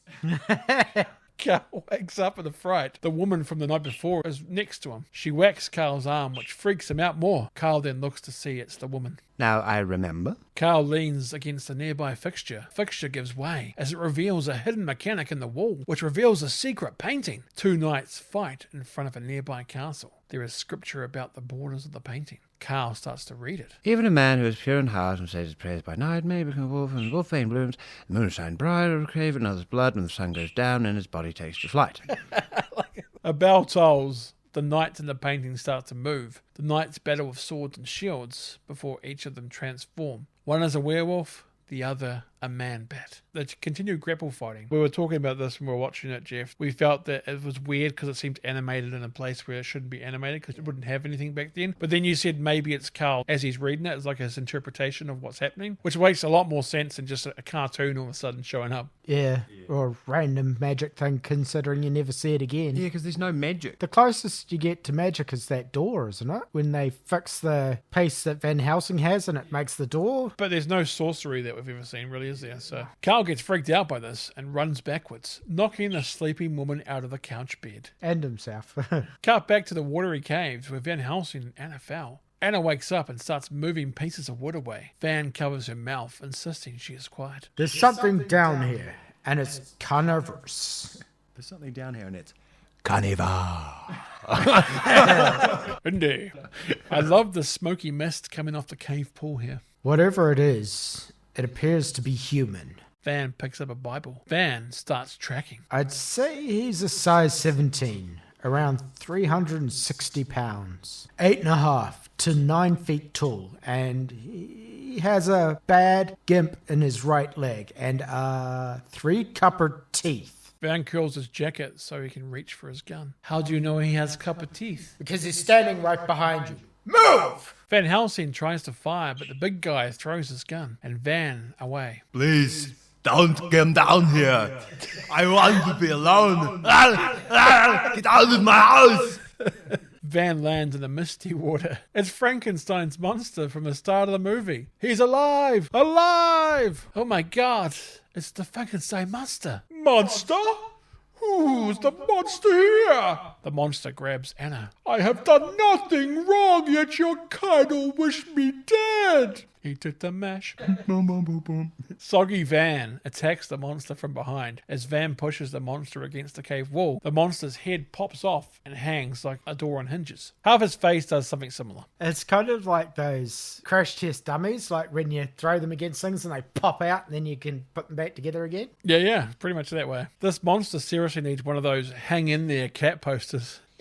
Van goes to grab the monster, but gets zappity zapped by the monster. Van lands back in the misty water while the monster pulls himself together. Literally, Matt. Literally pulls himself together. The monster hip twists like an 80s action figure and looks at Anna. The monster goes after Anna as Anna crawls away. What happened to the badass Anna we saw earlier? She's reverted. Used to fighting vampires, and then she's just like, oh my god. Man, what do you want? Anna's word echoes and stops the monster in his tracks. To exist. The monster gets a few darts in his back, which knocks him down. Good old movie instant darts. Yeah.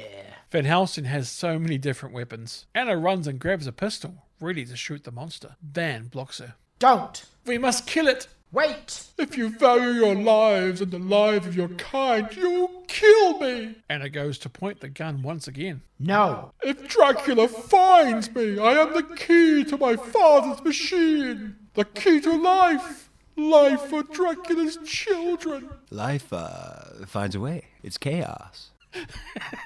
He already awakened them last night. 2, and those were only from one bride, one single birthing, and they died as they did the last time he tried. Only with me can he give them lasting life. There are more? More of those things? Thousands and thousands more. The monster passes out. Van Helsing is astonished. He passes out. Yeah. He was very dehydrated. Anna walks up with the pistol once more. No. You heard what he said. My life, my job is to vanquish evil. I can sense evil. This thing, this human torch, this Mr. Fantastic, this invisible woman, this man, whatever it is, evil may have created it, may have left its mark on it, but evil does not rule it, so I cannot kill it. I can. Not while I'm here. Anna, your family spent 400 years trying to kill Dracula. Maybe this poor creature can help us find a way. There is a noise from higher up in the cave. It's Valkan, the wolf guy. Wolfie runs away as Anna shoots at it. Wolfie escapes. Oh my god, he's seen us. Now they'll come for him, and neither you nor I will be able to stop him. If I can get him to Rome, we can protect him there. Cut to Carl and Van Helsing outside the Dracula estate in the daytime. They are walking past a carriage with 6 horses attached to it. Carl explains to Van about the secret painting and how it came alive and 2 creatures attacked each other. What does it mean? I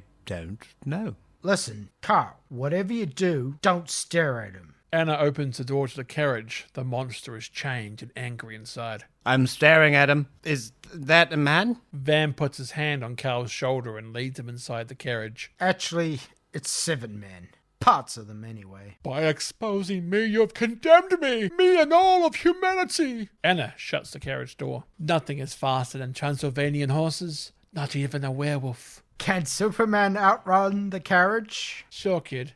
Why not? Mono means one, and rail means rail. Anything else? You're on your own. Cut to Van Helsing driving the carriage through the woods. The theme kicks back in. Yeah, here comes the theme again. The lanterns on the side of the carriage really stand out due to everything else being so gloomy. The monster struggles inside and tries to scare Carl into releasing him. Carl asks the monster, where would he go? Good point, Carl. Time for a map travel montage, Indiana Jones style. Night falls. The carriage is still making its way through the woods. Van Helsing can sense something. There are first-person gliding shots from around the carriage. Van Helsing readies his Autobow. One of the brides comes flying down and grabs Van Helsing off the carriage. Van wriggles and fights until the bride drops him. Van lands on the horses that are pulling the carriage. The bridge in front has been destroyed.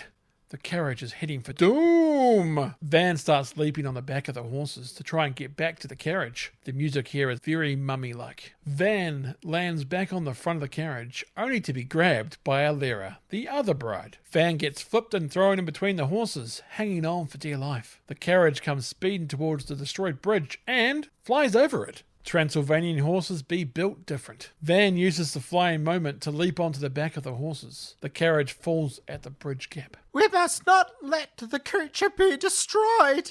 The brides fly down to the falling carriage. Save him! Save the monster! Alira stops helping and stays up as the carriage continues to fall. She's like, you're on your own. Yeah. Okay. Well, I will do this myself.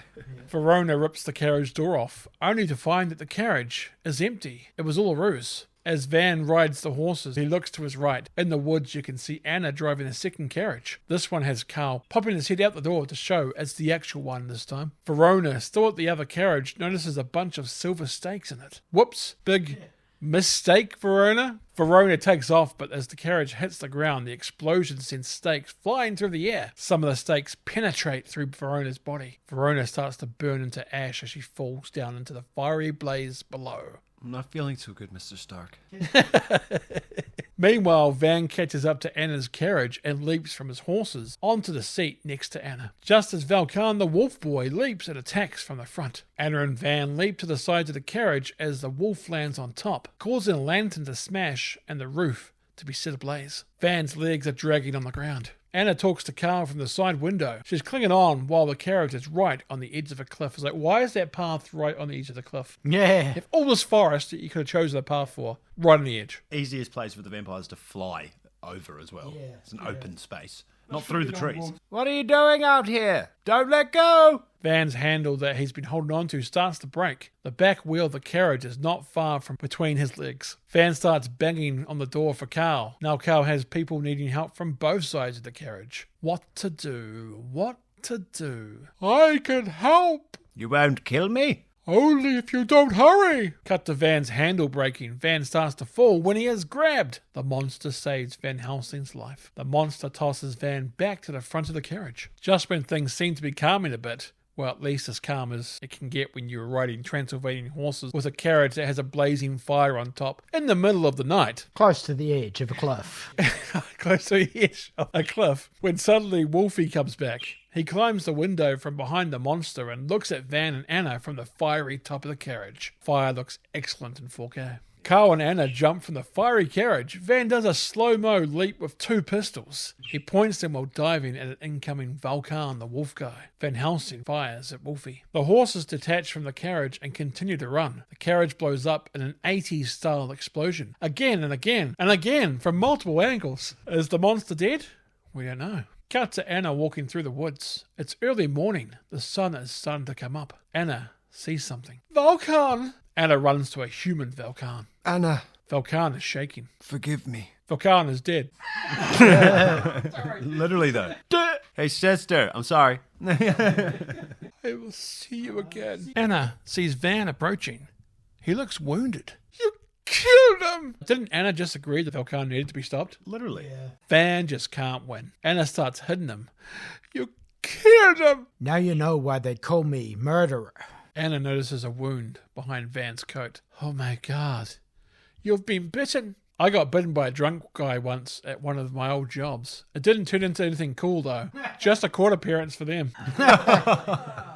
Perfect. Anna backs away from Van slowly. As she does, Alira, the last bride standing, appears in human form. Alira gives Anna an epic hand smack, which sends Anna's head into a nearby rock. Bam! Nasty stuff. Anna barely even had time to smell what the rock was cooking. Can you smell? Alira takes off with the unconscious Anna. Van can only run and watch. Alira flies off of Anna, applying the one-leg grab dangle. Anna! Carl and the monster meet Van on the edge of the cliff. They too can see Alira flying off of Anna. The monster isn't dead. Must have jumped out of the carriage of Carl. And I couldn't remember who lives and who dies. Cut back to the village. Van, Carl, and the monster are walking the streets when Alira in human form glides down on a ledge nearby. Van whips out a pistol. So much trouble to my master. So much trouble. What do you want? The master commands a trade. The monster for the princess. Somewhere public. Lots of people. A place where your master will be less inclined to expose his other side. Tomorrow night is the All Hallows Eve here in Budapest. There is a wonderful masquerade ball. I do love the over-eye acting the bride's doing this. Like, when she's talking, she's like Mass Effect eyeing them. Real freaky eyes. Alira laughs and takes off into the air. Carl notices Van's wounds. The monster shoves Van. He has been bitten by a werewolf. Now you will become that which you have hunted so passionately. Van pulls out his dart gun. I am sorry. May others be as passionate in the hunting of you. Van blow darts the monster and puts him in a crypt for safekeeping. Carl and Van come out of the crypt. Carl is wearing a jester costume. Van puts a heavy nearby cross in the doorway to stop anyone getting in or out. According to the book, you won't turn into a werewolf until... According to the book, you won't turn into a werewolf until the first rising of your first full moon. That's 2 nights from now. Even then, you'll still be able to fight Dracula's hold over you until the final stroke of midnight. Sounds like I have nothing to worry about. Oh my God, you should be terrified. Thank you. Sorry, well, we still have 48 hours to find a solution. Carl looks back at the crypt. You sure he can't get out of there? Not without some help from the dead. A nearby grave starts to move. A hand can be seen coming out. Oh, great. Zombies. Let's just add more creatures to the party. You know how weird it is that he just happens to be there when they're putting him in there trying to hide him? Igor just happens to be there. It is strange, but then again, he's got secret passages and stuff he can go to everywhere. That he likes to lurk. He's a lurker. Yeah. Cut to the doorman opening the doors to the All Hallows Eve ball. This ball feels like a completely different movie. Colourful costumes and masks. Dancing, people breathing fire for entertainment, even has a dude on a unicycle. A completely different vibe. A woman starts singing opera too. Crazy stuff. I think it's Alira? I don't know. I can't tell if she's here or not, but I think it might be Alira. A masked Dracula starts dancing with a masked Anna. Anna is wearing a striking red dress. Lady in red is dancing with me. Cheek to cheek. Unfortunately, I don't know that song, otherwise I'd join in. It's nobody here. It's just you and me. This is dodgy. Roxanne! Yeah. Dracula removes his mask, then removes Anna's. Anna seems to be under Dracula's spell. Dracula continues to dance with Anna as they talk. How does it feel to be a puppet on my string? I won't let you trade me, Count. I have no intention of trading you. And if I know Van Helsing, which I do, he's not planning on making a trade either. Neither of us have ever settled for half. There appears to be circus performers there too. A high wire guy and a person wearing masks all over their head. It's freaky. He looks down and looks up and he's wearing different masks. Van Helsing and Carl look on from a balcony. They are also masked. Carl is still wearing the jester costume, while Van has a nice suit and robe on. Carl points out Anna and Dracula dancing. There they are. You make my skin crawl. That is not all I could do with your skin. Van looks around the large cathedral-like room. Carl, I need you to do something. I'm not going to like this, am I? Dracula moves towards a large mirror and dips Anna. Anna is the only reflection that can be seen. This gives me Dracula Dead and Loving It vibes of Leslie Nielsen. There's a scene where he's dancing with the woman, but he doesn't see the giant mirror that's been exposed. And so she's just getting flung around.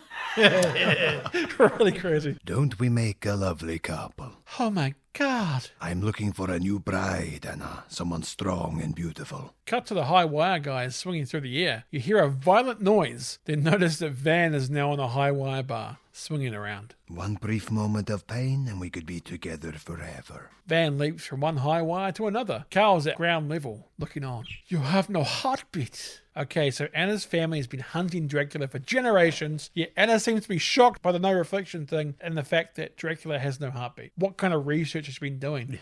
Literally. Must have been looking at Dr. Acula instead by mistake.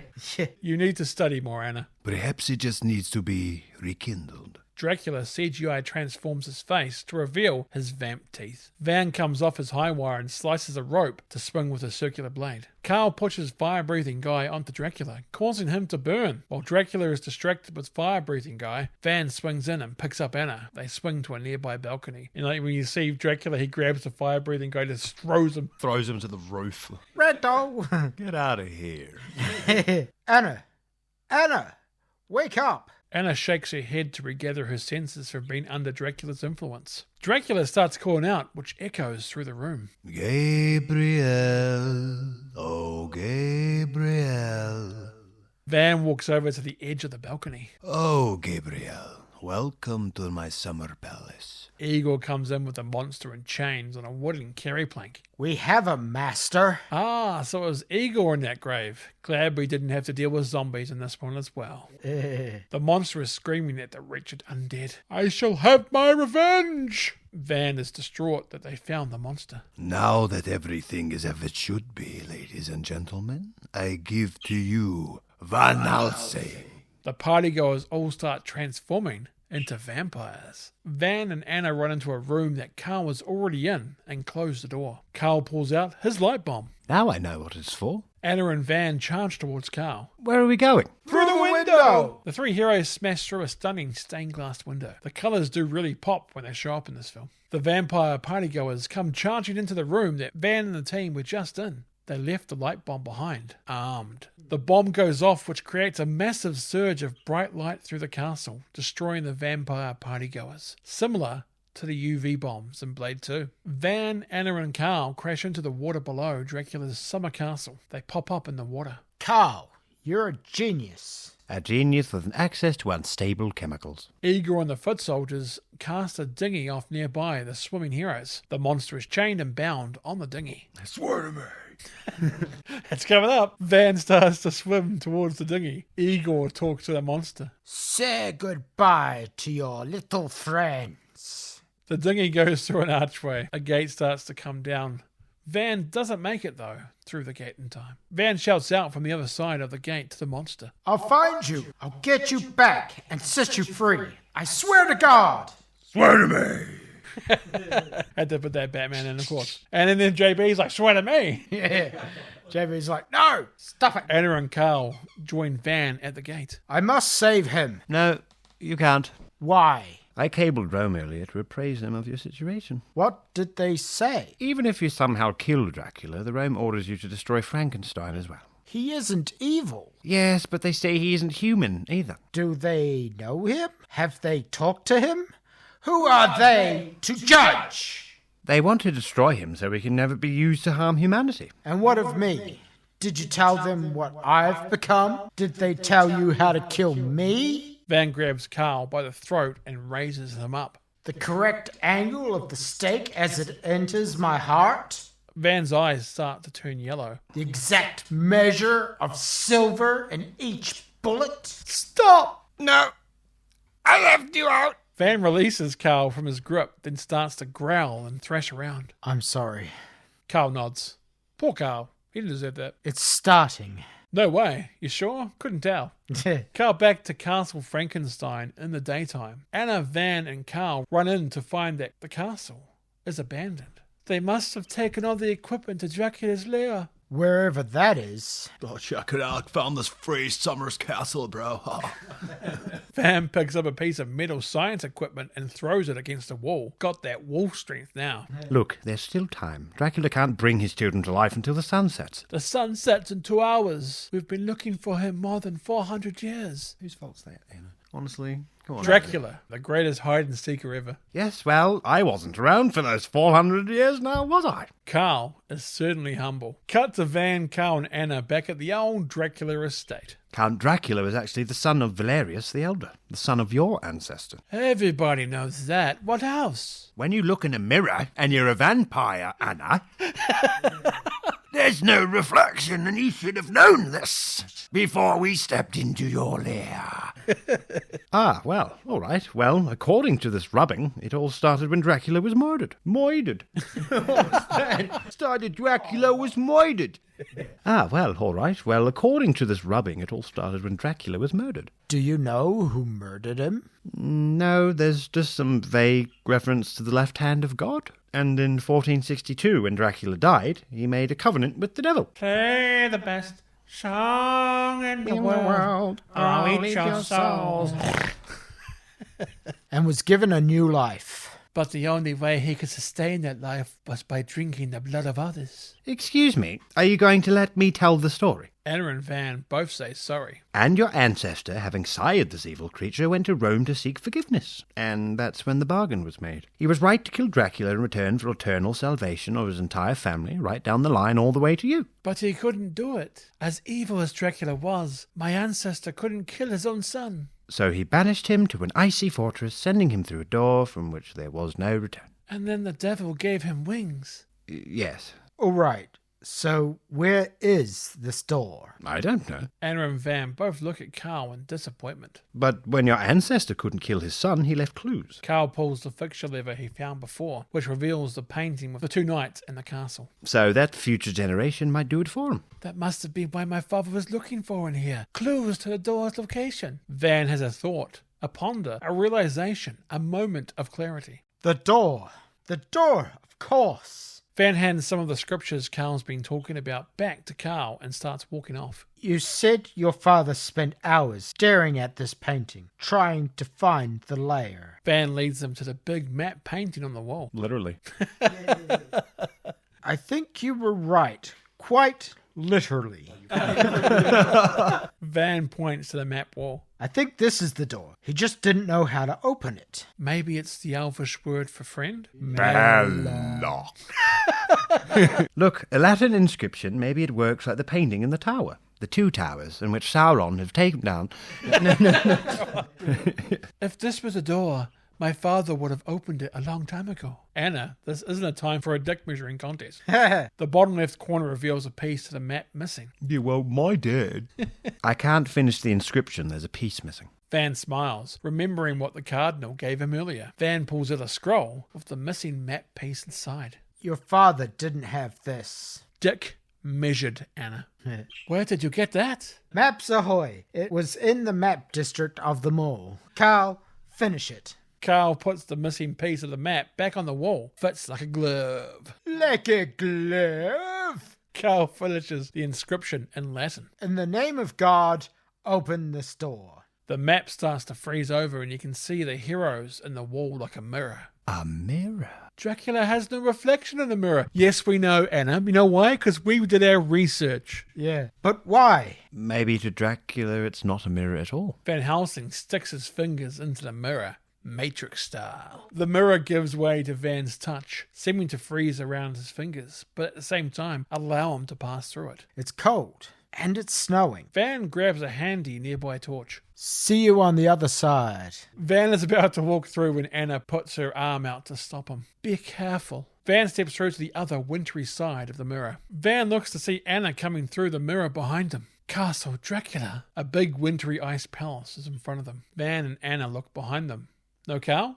Alright, so they move on. Carl eventually comes through the ice mirror. Carl looks around to see skeletons of some of Dracula's victims around him and tries to run back. Carl slams face first into the mirror entrance. There's no way back for poor Carl. Carl runs up to catch up with Van and Anna. Do we have a plan? It doesn't have to be Wellington's or Waterloo, but some sort of plan would be nice. We're going to go in there and stop Dracula. And kill anything that gets in our way. Well, you let me know how that goes. Carl starts to head back.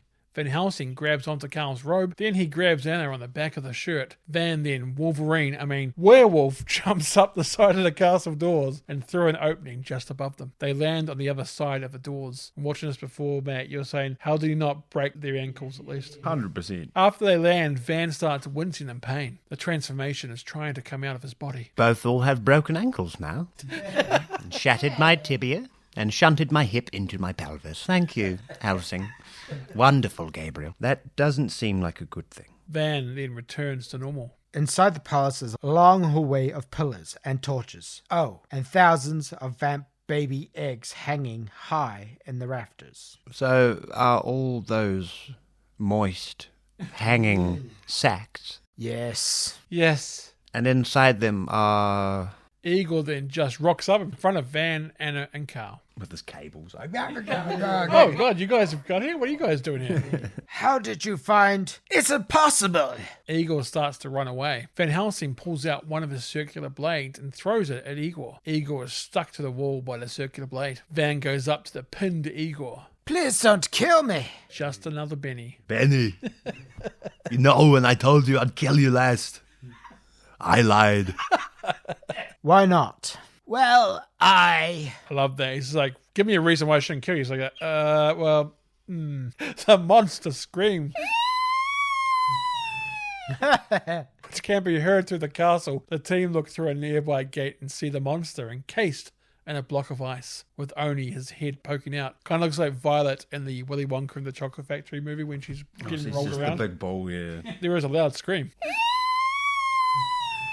My master has awakened. The monster in ice starts getting lifted up by a chain. Van uses his wolfy skills to bend the bars on the gate. The screaming as Van does it is classic Wolverine. Van can't bend the bars enough though. He cannot save the monster from being lifted up the castle. The monster has some information to give them, however, on the way up. There is a cure! What? For the mutant problem, Dracula! He has a cure to remove the curse of the werewolf! Go, find the cure, save yourself! The monster is lifted away. Come on, you heard him, let's find it! Wait, why does Dracula have a cure? I don't care! I do. Van manhandles Igor. Pow! Sorry, it just said Batman interrogation style.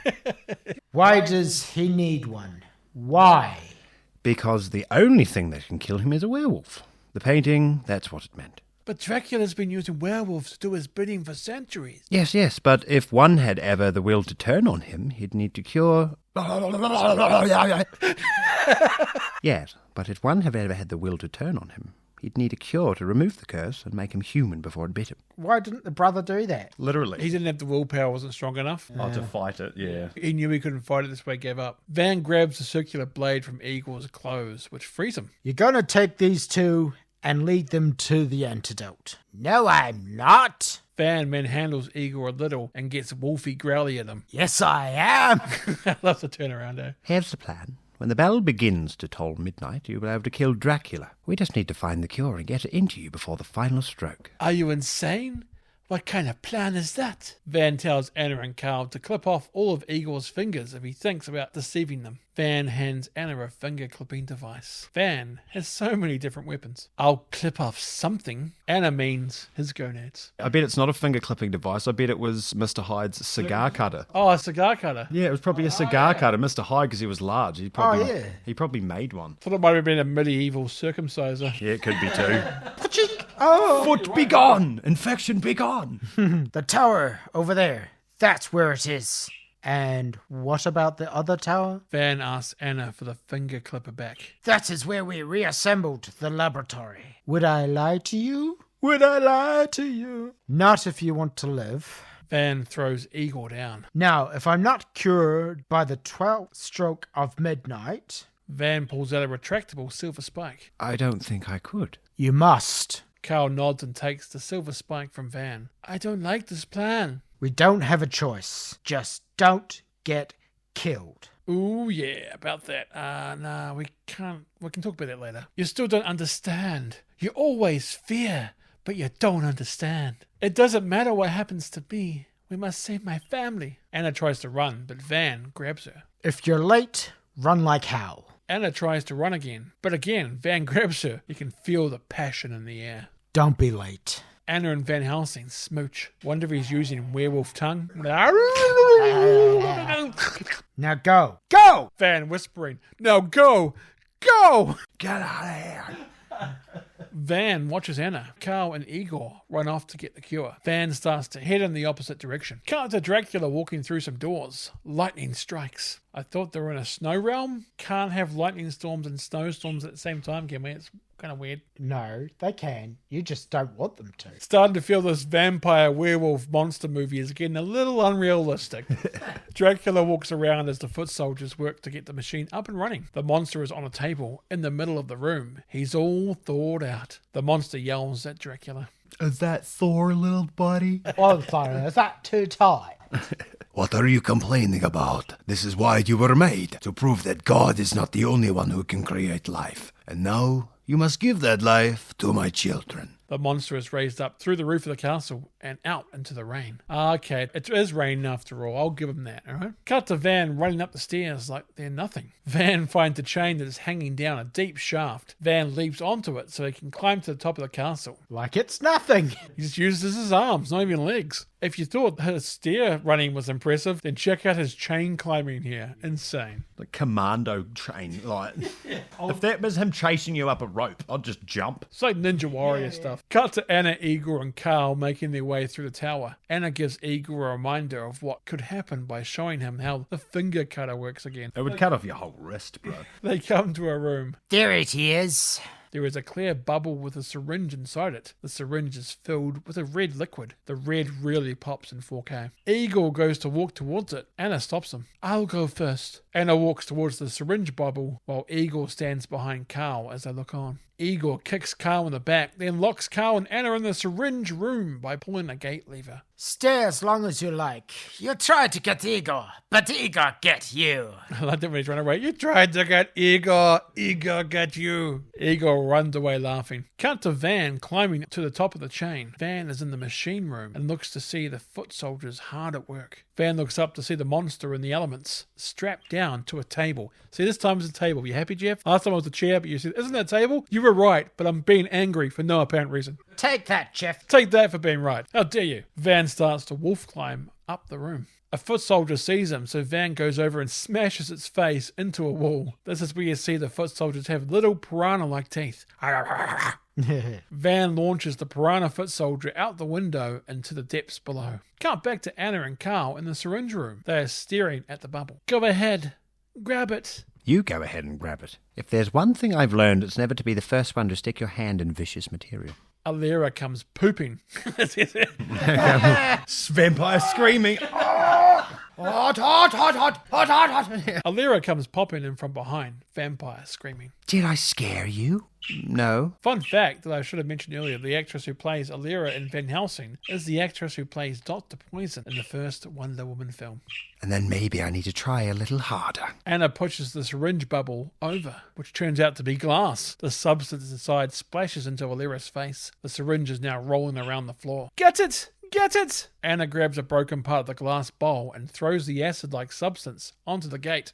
Smart thinking. Carl grabs the syringe, but has to juggle it due to it being covered in the acid-like substance. Come on! Come on! We've got to get the antidote to Van Helsing! Go! The acid has caused the room to get all misty and smoky. Alira grabs Anna before she can escape through the gate. Alira's face is all messed up. The CGI here? Well, let's just move on. Maybe this is Dr. Poison's face mask origin? We'll find out. You can't go until I say you can go. Keep running, Carl! Carl keeps running. Anna stays with Alira. And I'll say you can go when you're dead. Oh wait, Alira's face regenerates. Sorry guys, not a Dr. Poison origin. Alira throws Anna back into the steamy room. Anna does a flip off the wall and grabs a fire torch. Because of course she does. Alira just blows the torch out like a birthday candle. Yeah, after being hopeless for half the movie. Yeah. Then she goes around the room spinning like Jim Carrey in The Mask, extinguishing the other fire torches. It's now dark. Alira vanishes into the shadows. Somebody stop me. Off she goes. Cut to Carl running across a bridge in the pouring rain with the cure. Lightning crashes in front of Carl. Oh my god! Carl is knocked to the ground by the nearby lightning bolts. Igor appears from behind Carl, running with his shocking stick, so he went out and got his shocking stick back. Igor starts poking and prodding at Carl. Cut to Van Helsing climbing to the top of the castle where the monster is. Van starts to stand the monster's wooden platform up by cranking a handle. Yeah. Yes, a handle. What are you doing? You must find the cure! My friends are doing it for me. Friends? Yes, you want one? I can't unscrew the bolts. This is going to hurt. I'm accustomed to pain. It lets you know you're alive. Van rips the straps off. Like a band-aid. Yeah, which are partly attached to the monster's body. Ouch. A lightning bolt hits as Van tries to free the monster, causing Van to be shocked and thrown away, and the monster to get a full-on bolt of lightning to the body. The shock sends a power wave down the machine. Give me life! The power wave transforms into green energy which fills the vamp baby egg chambers. The eggs start to murmur. One more bolt and my young will live. Dracula spots Van Helsing trying to unstrap the monster from the machine. Dracula transforms into Man-Bat and flies out a nearby window. Cut to Van Helsing at the top with the monster. You're almost out, my friend. Dracula Man-Bat comes flying in and knocks Van Helsing off the roof and down below. Some of the foot soldiers are falling into acid and catching fire. Yes, very sad. Anyway, Thank you, Loki. the monster is almost clear of the machine, except one of his ankles is still chained to the machine. Another bolt of lightning, very, very frightening, surges through the monster's body. Galileo.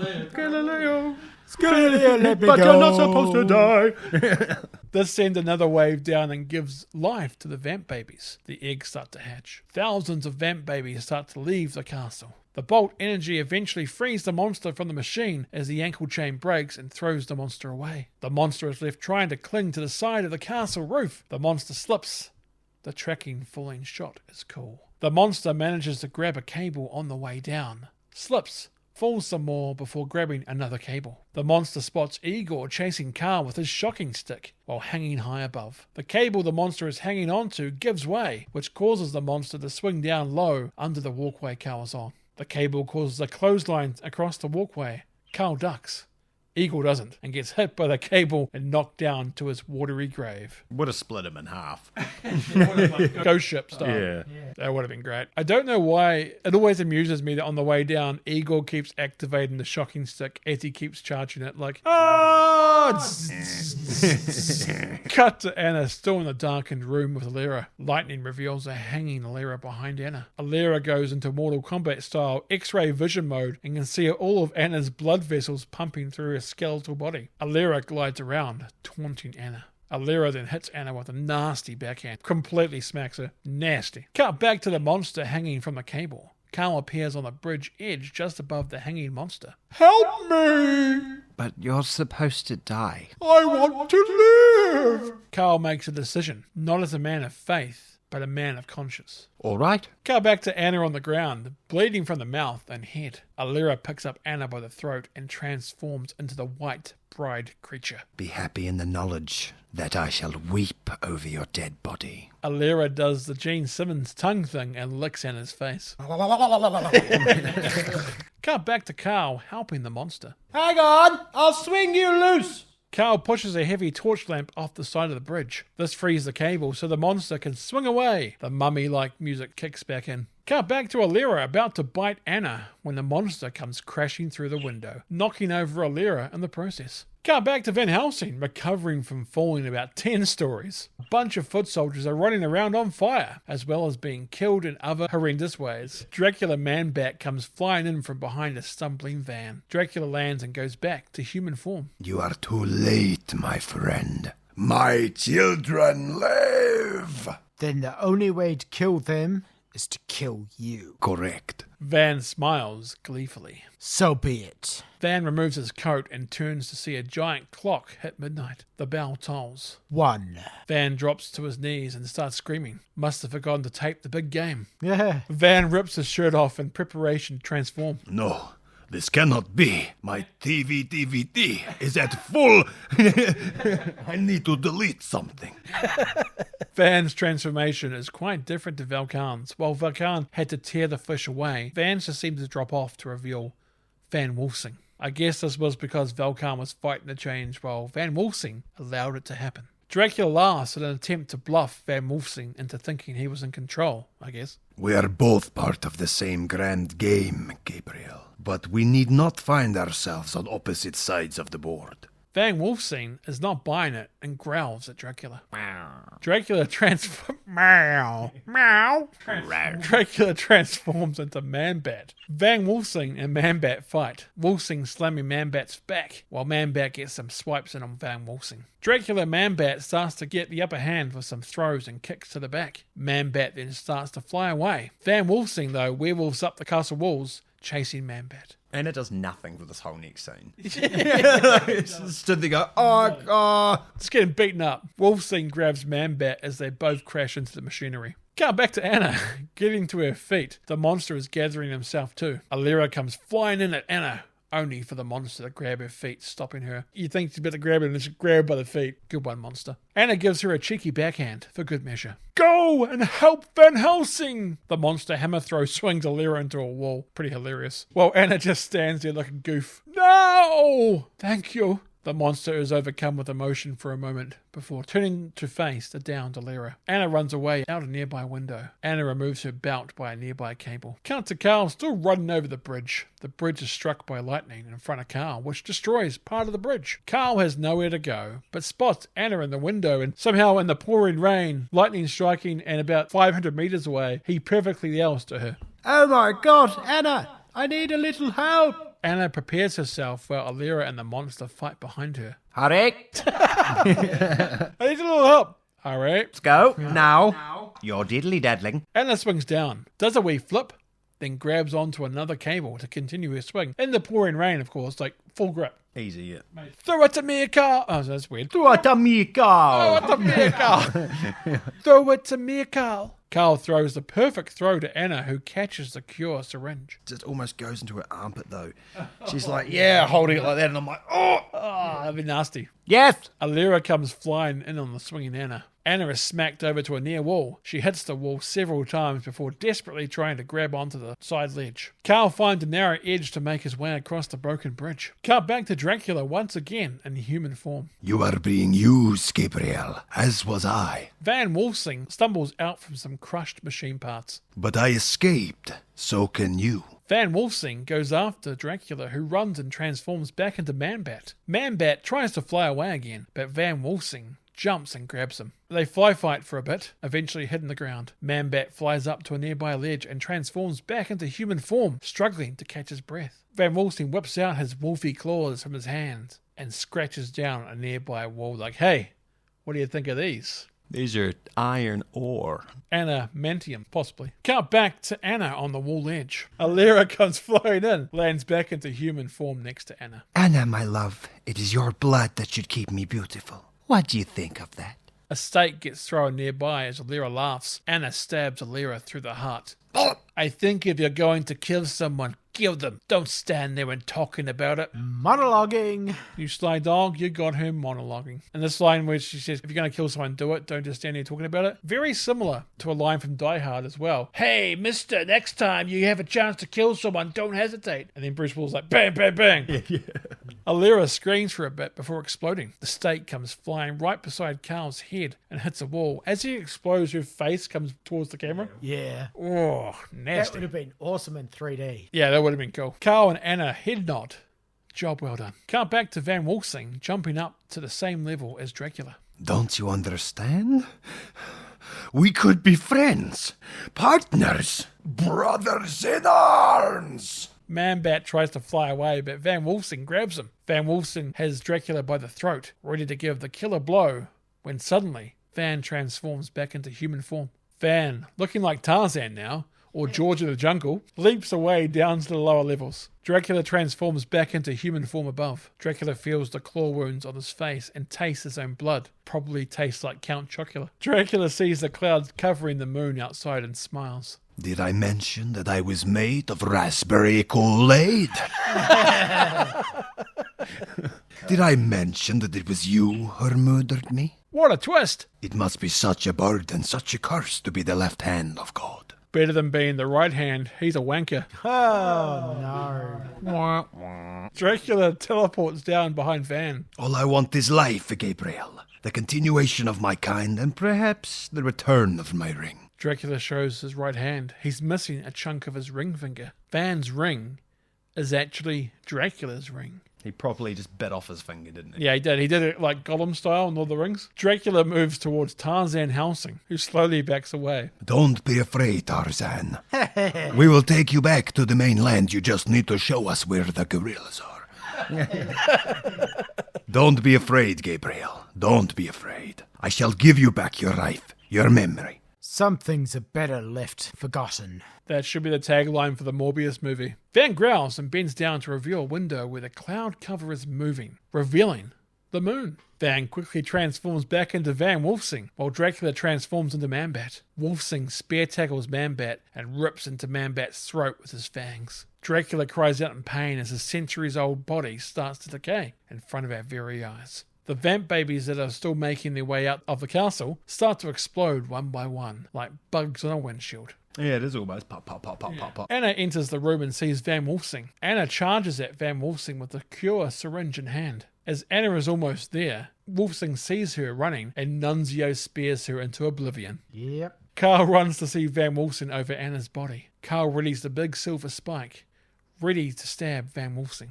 Oh, God, forgive me. Carl charges at Van Wolfsing, holding the spike like a javelin. Van Wolfsing catches Carl's stabbing arm. Van Wolfsing stops growling and looks down to find the now empty syringe sticking of his gut. Van Wolfsing pulls the syringe out and drops it. Van Wolfsing then turns around to find a motionless Anna on the couch. Anna is dead. Cause of death, Nunzio spear. So much force, the power from the head and the feet just went... Yeah, just destroyed her apparently. Basically like Gwen Stacy in Spider-Man 2. Yeah, back and neck probably just got snapped. Yeah. Carl is distraught seeing Anna's lifeless body. She's dead. Van Wolfsing picks up Anna's body in front of a window with the full moon outside. Van Wolfsing howls in despair. As he's howling, Wolfsing returns to being Van Helsing as he reverts back to his human form. Almost Wolverine's scream as he turns back and he goes, "Ah!" Van Helsing is cured, but at a terrible cost. The end of Anna's family's bloodline. Cut to daytime and a horrible shot of some slow-mo long grass on a hill. Very blurry. Van Helsing is walking with a torch stick. Van walks to Anna's body lying on a pile of wood and straw. She's getting a Jedi funeral. It's just Padme. They just stole the scene. Carl reads a passage from the Bible in Latin while Van readies to set Anna's body alight. Cut to the monster paddling away on a makeshift raft. He looks back to see Van and Carl up in the cliffs and sees Anna's funeral fire. The monster turns and keeps paddling. That's a paddling. Even through the darkest days, this fire burns. Always. Van watches Anna's body burn, then starts to feel something or someone's presence around him. Van looks up into the sky and has a Lion King moment. A heavenly light bursts through the clouds. Anna's face appears. Remember who you are, Van. Remember. Anna is joined by her brother Valkan and other family members. Anna's family can now enter heaven with Dracula being vanquished. The light sets back into the clouds. Carl puts his hand on Van's shoulder. Van smiles and puts his hat on. Cut to Van Helsing and Carl riding off across the field with the Helsing theme kicking in. Time to write again for the sequel. Yeah, about that. End of movie. Right, now that we've gone through the movie Van Helsing, let's go to our ratings. Nobody does it, Bennett. Since I started the podcast with only 2 hosts, only 2 rating scores will count. It helps keep the balance in the ratings. Therefore, since there are 3 of us here today, my score will not count on the official charts. I'll still give you my scores, but only Matt and Jeff's ratings will count. I'm the monster of this group. Not wanted for this task. Let's start off with story. Jeff, what have you given story out of 5 stars? So I gave it 5. 5? Because before this, there wasn't any other movie done like this with Van Helsing and with him being an angel and hunting other monsters and stuff. So for me, it felt totally unique at the time and it still feels unique now. So yeah, 5 stars. And Matt, what have you given Van Helsing's story? I gave it 4 stars. 4 stars? Incredible. You don't see anything like that anymore. Everything's just recycled, rewashed crap, if I'm honest with you. I don't want to watch another series about Fallout. I don't want to watch these series. Just give me a good movie. One good movie that will last 20 years. Fair enough. Well, this is a time when Stephen Summers is like, thank God they're rating me and not Greg. I've given it a 3 out of 5. I think the story is fine and it progresses what needs to happen, but it's also quite clustered, especially when the monster comes into everything. Like, at first you arrive and it's nice and simple where he's going after Dracula, but then the monster gets involved and then he's got a machine. So it gets a bit clustered in the middle a little bit. It's solid enough that it still progresses the story, but it's not a perfect story for me. Yeah, that's why I wouldn't give it a 5, because it was just like, why is this happening again? You could just delete 40 minutes of the movie and just make a great ending. Yeah, it gets a little bit messy, I think, in the middle. Acting. Matt, what have you given acting out of 5 stars? I have acting a 4. None of them are bad actors. There's not one person that I'm kind of sitting there going, this is cringe. I'm not sitting there going, you don't even look like you're acting. They pick their parts quite well as well, apart from the Frankenstein monster, which is why I won't give it 5. No! He's not Phantom of the Opera. Okay. He's a bit over the top of that. Yeah. And Jeff, what have you given acting out of 5? So this is my harshest rating. I gave it 3.5 because there's quite a few scenes there, and I suspect they were told to do it, but where it felt like they were really, really overacting their part, Dracula and the brides. I mean, apart from like Van Helsing and the rest were pretty good, but there's just bits and pieces with like the brides and that it felt really too much over the top. So I gave it just a 3.5 for that one. Fair enough. And again, Stephen Summers will be like, thank God Greg's not rating me. I've given the acting a 2 out of 5. The acting's terrible from a lot of the bad guys, but in a wonderful way. Dracula is overacting on purpose almost. I love it. It's almost like a theatre. It's not great acting, but I still really enjoy it. The bride's been way over the top. It's stupid and goofy, but I love it. Yeah, 100%. One I don't really be a fan of is the monster, because even though the other ones are goofy, it kind of goes with the style. I find his one's kind of weird. Van Helsing, like Hugh Jackman, he kind of phoned this in. It wasn't his best acting performance, but it didn't need to be as well. He was just the straight guy, just the action guy, while everyone else around him was the chaos. Kate Beckinsale and her Transylvanian accent was not great as well. But you know what? It was fun. And that's the thing. The acting wasn't needing to be superb in this because it just went with it and was fun. So I give it a 2, but I give it a really 2 because it's a 2 that kind of helped the story kind of have fun with it. If it had been too serious and moody and dark, then this movie would not have worked. It needed to be mummy style, and that acting kind of helped that mummy style type. So yeah, I loved how over dramatic the acting was. Yeah, that was the best thing about it. Whereas it's not an actor trying too hard that it's just like, oh my God, I can't watch this. Right, so for how well it holds up, I have given it a 3 out of 5. There is some CGI that is questionable, so that's why I couldn't go any higher. But I actually like how well this actually holds up. 20 years ago, this doesn't look 20 years ago. It looked shot well. So I think it holds up pretty well. Like the goofiness and the fun part of it holds up really well. Making it like 19th century, so it's not a time period thing like in the 60s or 70s or 80s, works perfectly. So I think it holds up well enough. It just isn't perfect. So 3 out of 5. For how well it holds up, Jeff, what have you given it? So I gave it a 3.5. Because, yeah, apart from like the bits and pieces with some of the CGI, like you've also got the werewolf transformation, which was really good, and I don't think it's been done again that well. But also like some of the scenery was just really amazing. It's quite nice when you watch it again for the second time where you can actually really enjoy what they're showing us visually because you don't have to concentrate so hard on the story. So yeah, I gave it a 3.5. And Matt, what have you given how well it holds up? I went down to a 3 after you talking about the CGI. I was like, oh, that's right. There's so much going on in the movie that you do actually kind of forget about some things that do happen in different times. But yeah, no, it's a solid 3 though. For music, Matt, what have you given that? I gave that a solid 5. 5? You can't beat proper theatrical. It's almost like a 80s, 90s kind of cyberpunky without any of the techno behind it. It's a nice rush of music. It's got a good flow to it. It all worked for each scene. It was all quite good for each scene. It was all put well together. Solid 5. I'm a big music head as well, so. And Jeff, what have you given music out of 5 stars? So I gave it 4 because while it's not memorable in ways that you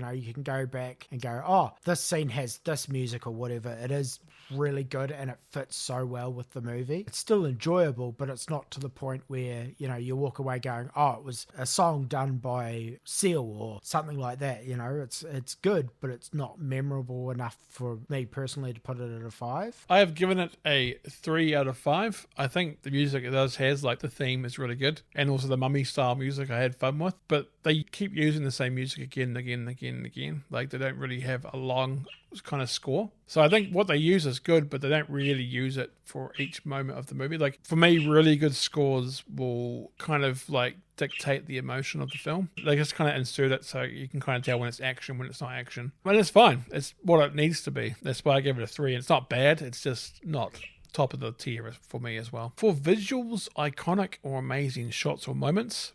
Now, this is the highest score that I've given Van Helsing. I have given it a 4 out of 5. Even though the CGI and stuff isn't perfect, that's in how well it holds up anyway. Some of these shots in this is really, really cool. The shot with Monster falling off the side of the building and swinging down. The Transylvanian horses jumping over the bridge. Seeing the transformation scene where he goes up the wall. It's really, really cool. The first opening where it's all black and white, like it's 1930s kind of feel. I really like that style as well. And the atmosphere. This movie has such an atmosphere to it. Like I say, it reminds me of Sleepy Hollow, which I love. It's just fog, it's wet, it's muddy, it's depressing. But then there's also moments where things just pop. And some of the shots just look really, really good. There's some choices made where like he has the wolf at the end where he transforms from werewolf back into human.